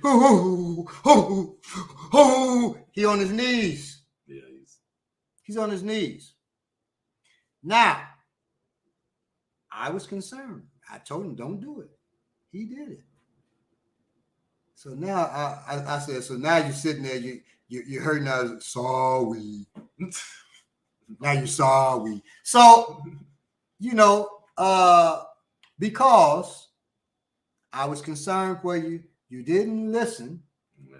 Know your limits. Know your limits, y'all. Otherwise, you end up hurt like that or embarrassed. And really, the ego is what made him. And so, ego also speaks to our fear, our pain, right? So it's the denial of our fear and pain that. So ego comes in to deny that. It's to make us feel better. I feel functional. Because first his ego was saying, I'm way bigger than this little dude. Right, and I'm gonna handle him. And the other martial art class he was in, other martial art system, he was using his strength against those dudes. Yeah, he was dogging them out. But he left them because the instructor came to him. This is some cold shit. This white instructor came in and said, look, you can't keep beating the white boys. He said, what? You can't keep beating the white boys. You're injuring their self-esteem. And his wife said, get the fuck out that class, leave there. Right. And so I can Bobala's wife knows him. And so she recommended he come to us. And that's how he ended up training with us. But, you ain't going to muscle us. And he's going to be fine. He just had to. Right. That's a learning. Everybody learns mistakes. Because they have things and idea how they going. Because most martial arts do be like this, and we come here, and that's not. We don't. That's move not like that, and that's not our technique. And that's gonna get your ass whooped. Even unknowingly, because I wasn't.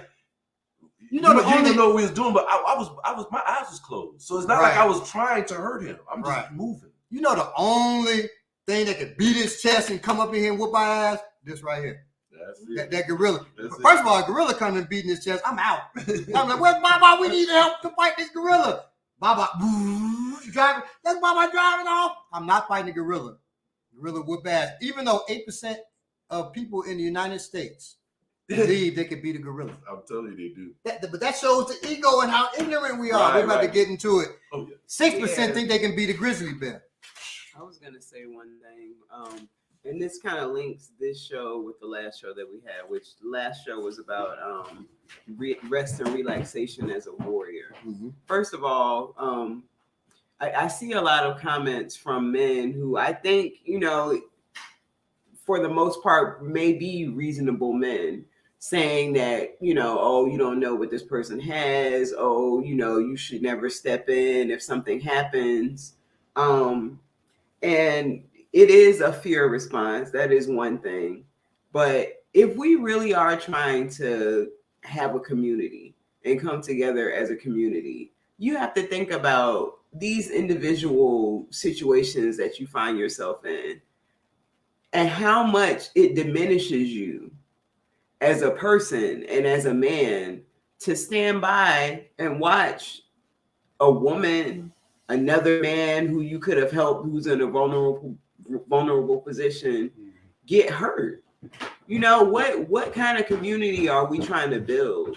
What kind of people are we trying to be where we could just stand to the side and let that happen to someone? That, you know, that's something that we all should really, these moments are moments to grow. Just like you're talking about the sister who's on the other show. And some people in the comments were saying maybe she walked back some of the comments. Trustfully, she did walk back some of the comments.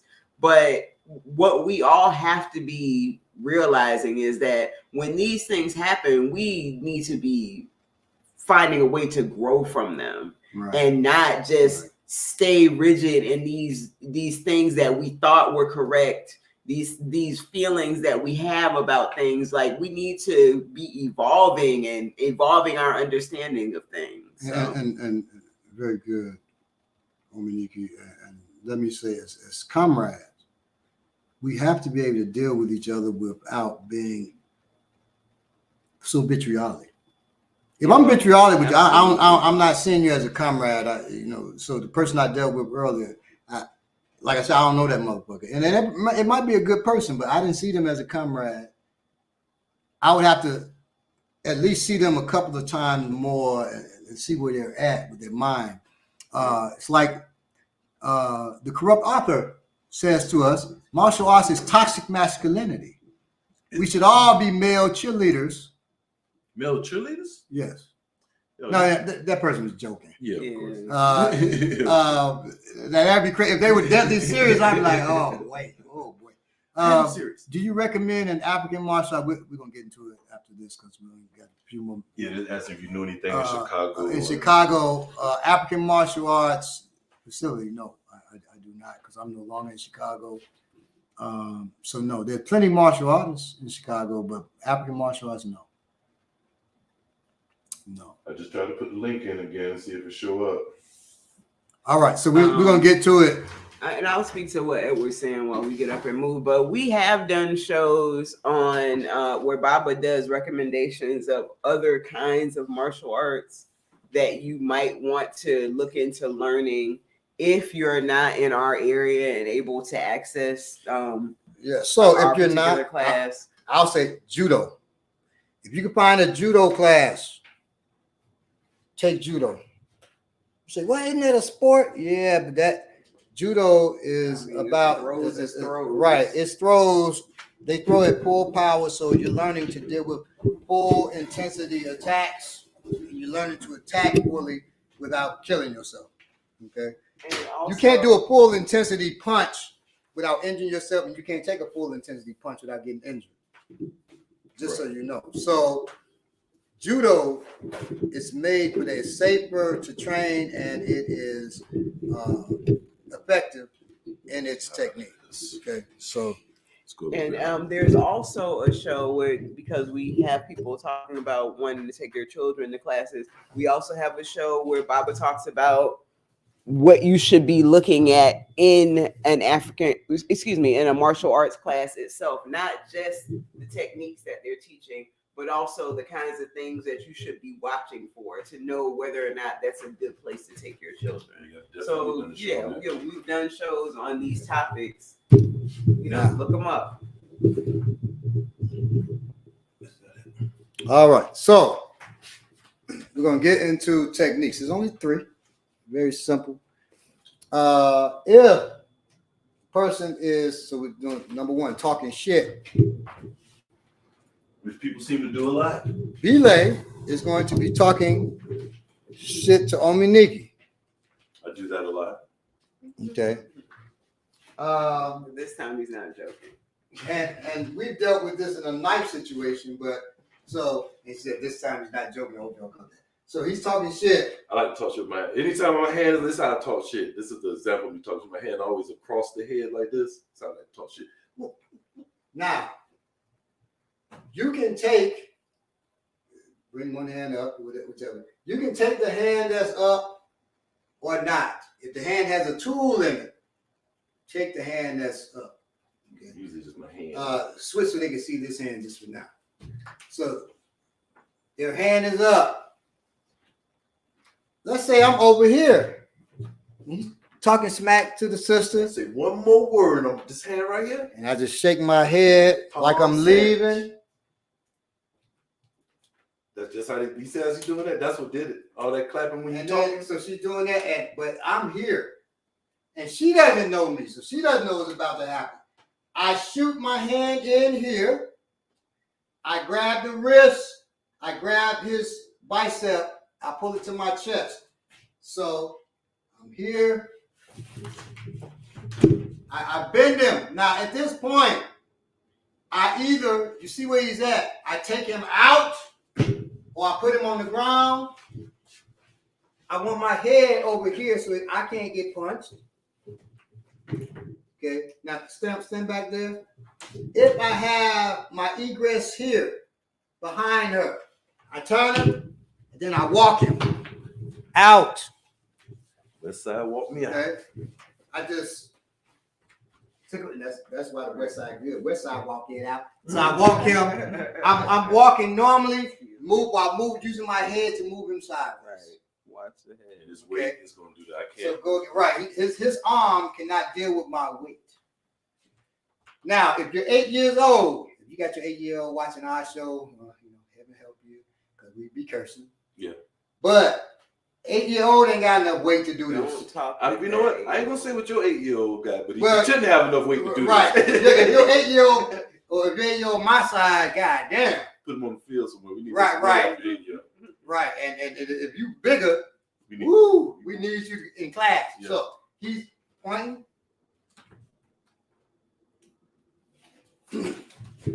Right, I'm here. So you see where he bends, and now I move him and walk. I'm using the pressure on his elbow to move him, and I'm using my head if I had to. So I keep that pressure. I'm keeping the pressure on his arm, pulling back with that, and then I walk him. And at that when he initially grabs it, that's gonna feel like a blow. He could injure me right there. This joint right here. He wants to injure that when he brings that to him. When he brings it to him, that's crashing in that. I can't. That's what's gonna happen. Shoulder, elbow injury. Let's see. This is a I've toxic had a few move. years of Taekwondo training, looking for a school in the Baltimore, D.C. area. Okay, so again.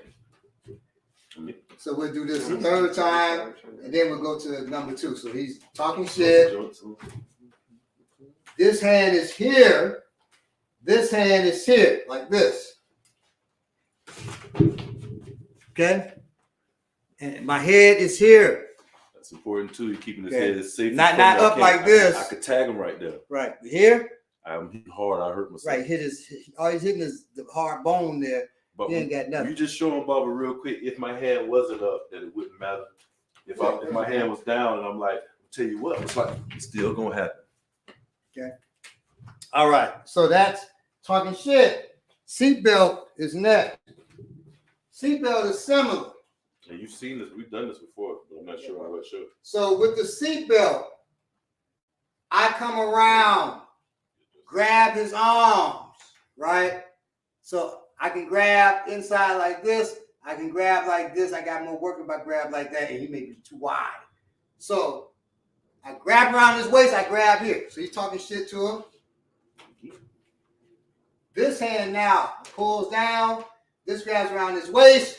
I hold here. It didn't matter what if I'm not strong enough to pull his arm down? I'm here. He's still up there. What you doing? I grab here, pull down. I pull this, and this you can do. I put this, don't grab with your thumb here. I put my hand on top. That's a C grip, like that. This hand already was here. Right.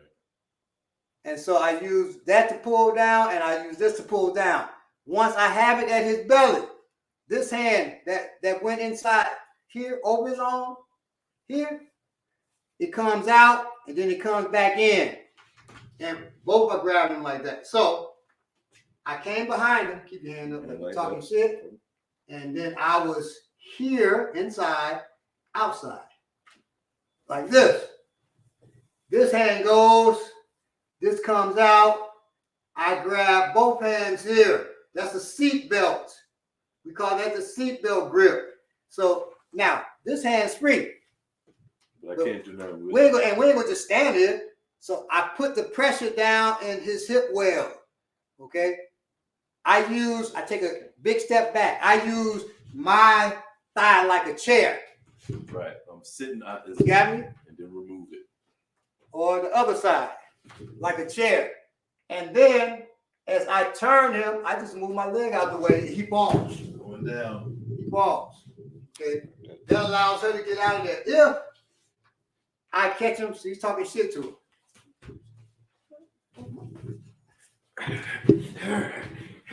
I turn him, so I use my weight, or I can jam my legs into his thigh so she can go. If I'm not strong enough to turn it, or don't have really skill to step back and turn, but I'm holding her. Say, sis, go ahead, go, sis. Right?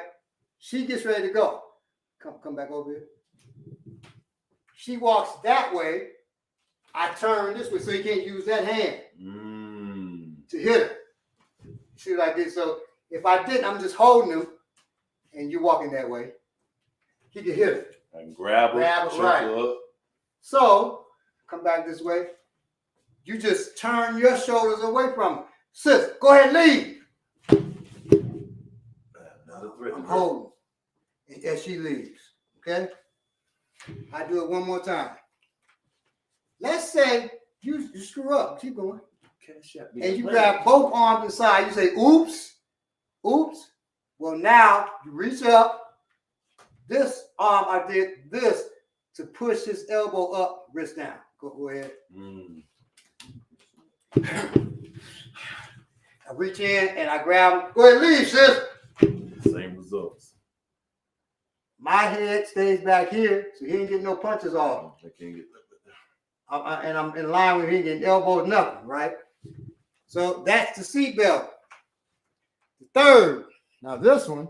And a seatbelt, it's a technique that women can do to big men. It doesn't really matter. Yes. We've done that at workshops. We teach that. Now, this one is partner assist. On this one, he's talking shit, and this is so you know, he's talking to her. He's about to grab. She grabs him around the waist and hugs right there. So she don't get beat up. Now this would be somebody who knows what the hell they doing, or some people instinctively may grab, like, cause he's trying. He may have hit her once, she grabbed him, so she don't get hit again. This is also something you communicate with your. But this is for you all to train. You, your spouse, you, your daughter, you, your sons or whatever. Right. Right. So she grabs. That's your signal to help.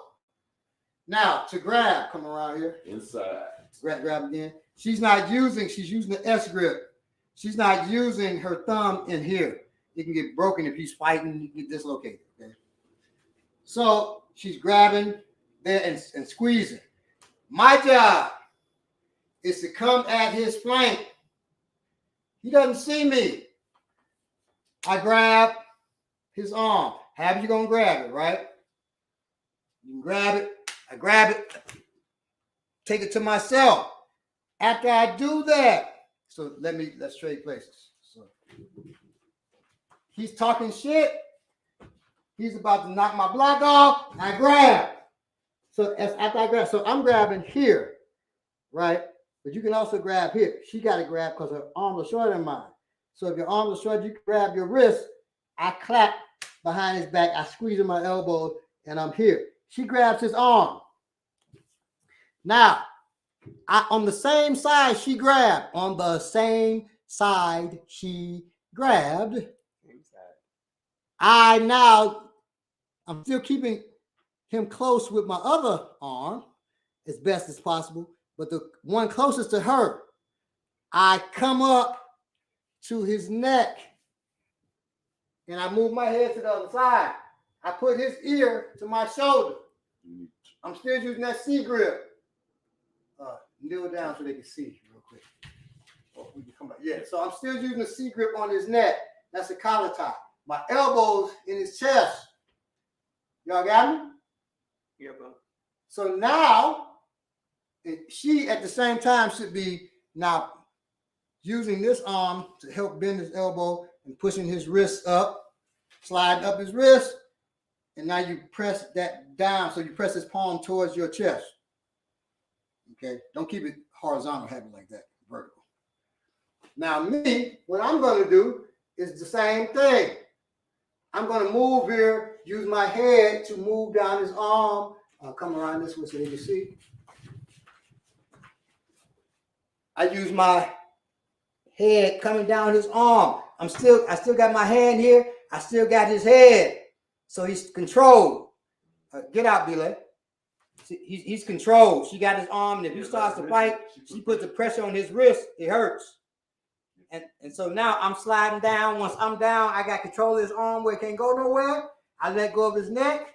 I grab his wrist. So I got this arm. Now come back around. Turn around.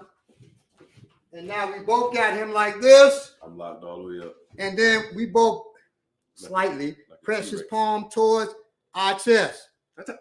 He goes up on his knees. Up on his toes. When he goes up on his toes, we walk him. The person that's closest to the exit takes him out the exit. We're going to throw his ass down the stairs. So we take him, walk him off, and then we hurl him down the stairs because we were nervous. So we had to hurl him. We'll do that one more time. This is for you to train. Okay? So he's talking shit. Sisters, he's in your face. And come around, you do it. She grabs him. When you grab him, want to grip that. Like right, and if you can't do that, you can grab him. Like she had to grab. So he's talking. So I see that. Right? Or they may just be wrestling. Now she ain't gonna be able to help me if she don't know, but right. I grab him the same way, right? Now I can say, let him go since I got him, or I go here. Now I know how to walk her through that, but I ain't gonna do that. But I got him. Now she brings the arm closest on the same side. She brings that up to his neck. Elbow down. Yes. Bring his head as close to your shoulder as you can get it. Yes. And I'll help by putting pressure on him. Now you work around to this side and do, he'll catch him in the transport lock. She's working around using her face, her chin, her face to come around. She got him. Put your legs behind him. Yes. So your legs behind him. We got him. Put that pressure. And we walk him out of here. Okay? And if she didn't know any of that, if Barbara or whoever just knows that wrist lock, that can make me do whatever. And I can tell her, let him go. Right. Leave, let him go. I got it. Right, and we'll do it like that real quick. So she grabs him. Oh, stop hurting me. And I'm going to show you how quick I can get that on real quick in real time. Tap. See, it's right there. Leave, sis. I'm putting him so he can't respond. I can't fight. Leave. And he can make it to where I can't do nothing. And now I can do other things. Right. Okay. So from this position, if she leaves, then I can take him right down there if I want to, and then I can leave. And that didn't take much. As long as I keep that pressure on, or I can walk him out of there. And try that, like look at the angles later and try that with, have someone you try do it on your own wrist. Right. Like the way that he's reacting to pain. It's not an act. That hurts. I ain't getting paid for this. And this here, from here, I'm still keeping that. I turn his fingers towards him, and then I take one. I bring him over his shoulder. Once I do that, I press his palm towards the floor. He wants to fall. I just keep pressing towards the floor, not turning his wrist like that. Right. That's Japanese do that. No, you keep pressing his wrist towards the floor. He goes down, boom, and then I can stomp that face, get out of there, or just leave. Okay, so those are the three: the talking shit, the seatbelt, and the partner assist. Now the thing about this is, just so y'all know, you can go look up, you can find a million things to do in this situation, right? But this is the simplest, right? And it's effective. Gross motor is, you want these type of things because people send me shit to want to know what I think of it. And the guy do beautiful shit. I'm like, oh, that's beautiful, but you don't need to do all that. Excuse me, I just want to show something so they understand. You'll see this. Person grabs you by your lapel and they go like this. Right. Well, this, he could twist under that. Yeah, because it's not really, twist up like that. It's not really doing anything if you can do that. Right. It's really not. You think it is. Right. If I press his palm towards his the bend in his elbow, I press his palm towards the bend in his elbow. And before you do not this, look at how the little amount of distance he has to do this versus all that movement. Like that. Instead of all that, it don't really hurt. It just makes you turn a little bit. Look at that. That's not. And that's real. I can try to resist that, but you're gonna see it all in my face. I'm gonna make some expression. And that's me without putting the pain. No footwork. He ain't put no footwork. Right. He's not trying to hurt me. He's not doing this with no power. Because if I did that with footwork, oh my God, that would be dislocated. It's torn up. And I'm rolling all over this. I'm just doing it there. I'm not even bending my body here. He's doing it with one hand too. Yeah. So here, and that's my non-dominant hand. Okay. I've done it here where I grab people who I don't know. Goodness. Oh my goodness. What I'm talking about, I said, what are you trying to do? The person tries to punch, he tries to go, what are you trying to do? What are you trying to do? And then, okay. Now, this here. Oh, no, not this favorite word. What was funny in the movie Extraction 2, I said, oh shit, they did one of my favorite techniques. Oh my God. Where he actually bifurcates this dude's. Bifurcate. He says, and then a woman comes over, his wife comes over, hits him in the face with a shovel. It was cold blooded. We gotta make a C movie. But so this and all that just holding my stuff like that don't feel good. So I stopped because I got my baby finger dislocated. I used to teach techniques all day where you do this, right? And it throws from there. But I stopped because I got my baby finger dislocated by an overzealous student. So I don't teach that no more. But he stopped because the lamb in him with the lamb. Yeah, I'm the lamb. I didn't want to see nobody else hurt like that. But yeah, so you just press the palm towards the bend in his elbow. Use two hands. Press.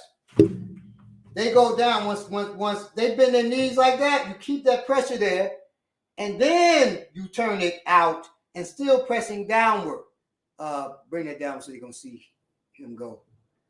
And I'm not using a lot of energy. Like you said, I'm not using footwork because I don't want to hurt him. You just turn that over. He has to go. He has to go. When we do it with footwork, and if it's a mat down there, you boom, Right. Because it's a heavy throw. Not the same. It doesn't mean I have to go like the guys that don't touch you and do like That's this. just ridiculous. That's a different have to go. Right. This is force. You have to go. It's like you got to pee and you ain't peed. You had to pee for 3 hours. Yeah. It's that feeling. You got to go. You got to go there. You got to go. All right. So those are the 3. Okay. Rewind this. Watch it again. Work with family. Y'all work on it, and don't just say you're gonna do it. Do it. And don't just work it, and when you get it, be like, okay, I got it, and then you stop doing it. Right. You ain't got it. Then you learned it. You learned the mechanics. Now learn the application. Right. And now train it, and then train it so it'll come out fluid. Right. The person who says they have 16, 17-year-old daughters, Mm-hmm. maybe you start with them at Right. home. There's no reason why they can't learn these techniques. There's techniques in at least half of the shows that we have posted. If you take the techniques we have on these shows, you will be at least, I can't say what you'll be. You're gonna be better off than you'll be right. a lot of martial arts. And if you notice, we didn't deal with against the punch. We dealt with before the punch. That's also a level of avoidance. If they're punching and you're trying to deal with it, then it could be, unless you have a level of athleticism and you really listen to what we're talking about. Right. You may not stop that. Yeah. The main thing, and I'll show you this up and then that'll be it. He punches at me, I gotta get off the line. I have to. It doesn't matter what my skill level is. I gotta get off the line. That means I gotta turn my either turn my shoulders off the line, or because I can't be navel to navel with him. Okay. Or I step off the line. One way or the other. And if you I don't want to do that, doesn't look cool, then use a fool. If you worry about looking cool, and we dealt with that too. If you worry about looking cool and somebody's about to bust your goddamn jaw, you're foolish. Now, it's gonna happen. Rewire that shit. I understand you black. It's a necessity almost. Right. Get that out of you. Tell them because we black too. And on top of that, African. Now, if he punches this way, you're good. People say, "What are you saying? We're good." You're good. If he punches like this, now straight hook is too easy. If he punches straight like that, like Mud doing jabs and crosses like that, right? You don't do this because you ain't conditioned yet.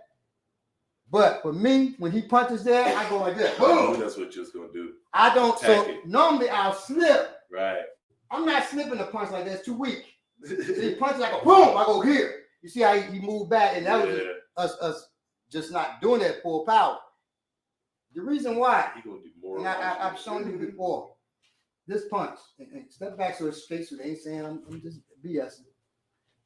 I did this with Minister Server one time, and you can ask him. He came to All Natural Atlanta. I said, throw the punch, Minister Server. I said, man, Minister Server, get that shit out of here. Get that. You saw that shit bend? Get that shit out. Get that shit out of here. Even if he works hard, it's not gonna bend. His body gonna move. Now, this way, vertically. I'm not bending. I'm trying to hit the shit out of it, and he's not moving. For me, I got a lot of shit, y'all. Just no bullshit. I just said that to myself. I wonder about how much I can. He gonna move, but it's not gonna bend his arm. Actually, I'm sliding in these shoes. I'm not really moving. I'm sliding. He's pushing me to make me slide because the shoes slippery. Right. So here, but bent. Even if you don't have a lot of shit. I mean this way, but straight. Oh my God. And bent. That shit is so simple. I can't even balance. Get that shit out of here. That's sad. That, if I wanted to push that off. Damn. If, say you had it slightly bent, well, see, when you punch, it's slightly bent like that. But that's even more foolish. Because now that's not giving that shoulder. Oh my goodness. Did you see it just happen to my wrist just now when he did that? Or he punches. A lot of times I just slide with that and bring it right to this. Boom! Oh, yeah, we just break those too. knuckles. Okay. So I'm here, boom, hit that, boom, hit this fist down, and then I get to work him. Okay. Demoralized. So right that there, when he jump, he gonna jump. Yep, His just like wrist that. gets injured, his fist gets injured, and when he jumps, I knock that shit out of the way just to make him feel like a sucker, right? Get that shit, and I'll say that, man, get that shit out of here. Boom, hit him. And he'll say, he hit me with it. No, I hit him with a number 10. Don't you hate people talk to you when they beat? Don't talk to me. Just beat me up. Don't fucking talk to me while you beat me up. Friend of mine does 52 blocks. He would do this. It's called a catch and kiss. We don't do this. But he would punch, person punch, he'd catch, kiss their fist, boom, hit them in the face. So if you get, first of all, and I said, well, that's that black bitch. he said, I do it. I said, you ain't gonna do that shit to me. And he caught it. No, you wait. This way. Right, he caught it like that. And when he went to kiss, I pulled his hand there. Bah! Like, you ain't doing that to me, embarrassing me out I there. know that's right. He used to, in fights, catch mother, bah! Because they don't know how to fight. See, it's degrees of this shit. They didn't know how to fight. He could fight a little bit. I could fight a little bit. My daddy could fight a whole lot of bit. So it's levels of this shit now, right? So, and it's people who will embarrass you like that. My throws, I got great throws. My old man, the same throws, he's doing that while running with your body. It's terrible. He got you in the air running, and then boom! I mean, so it's different levels to this, you know. So the master blacksmith is a student in one town, student blacksmith in another. Just always remember that. So don't get too big with your britches. You know, you always got something that you can learn. So thank y'all. It was a long show. Well, who said that? I'm saying that. Oh, yeah, it's 2.5. I got it. Well, we love y'all. We love y'all, family. We, you know, it's that way, but okay. We not out here trying to convince y'all of the things that people are saying are correct. We are telling you what we know to be correct. And always willing for it to be tested. Yes. And we test what we have. That's how we are confident in it, right? We see things that other people do. If we think it can work, we try it. We see things that other people can't. Oh, right. If you don't know a thing, it doesn't exist. So it behooves you to learn all you can, not just here, but all you can, because if you don't know a thing, it doesn't exist, and so you're always going to be caught ignorant and on the other end of the goddamn gun. Don't be the person thinking, okay, it's okay. You think Bruce Lee could beat Michael John White? That's okay. But when somebody more that's trained tell you that that's not realistic, listen. Have open mind. Right. I can't believe some people's mind are closed to subjects they're not educated on. Because TV said. And then you gonna have a closed mind. Or they said. Usually when they say, you don't have you know what your mama used to say about them? They ain't got no background. You know what your mama used to say about them? Don't let them get your ass whooped. That's what my mama told me about them. They gonna get your ass. They gonna get your ass whooped is what they gonna do. Right. Exactly. But they all doing it, Bob. Right. Okay. Well, let them get your ass whooped. They said do so and so. They said you just a man grab, you put your hand here and twist out and you'll get when he grab your head. They don't know what they talking about. They ain't even got here. They ain't even right. They ain't got here saying that shit, you know. It's some man saying that with a low cut, telling women, certain person grabs, you twist out. They don't know what they talking about. Right. Because none of it's been tested. Okay. All right. Love y'all. Stay black or whatever it is that you may be. Be safe out here, y'all. Peace. Thanks for tolerating us. Toxicity. Toxicity. I do it every week.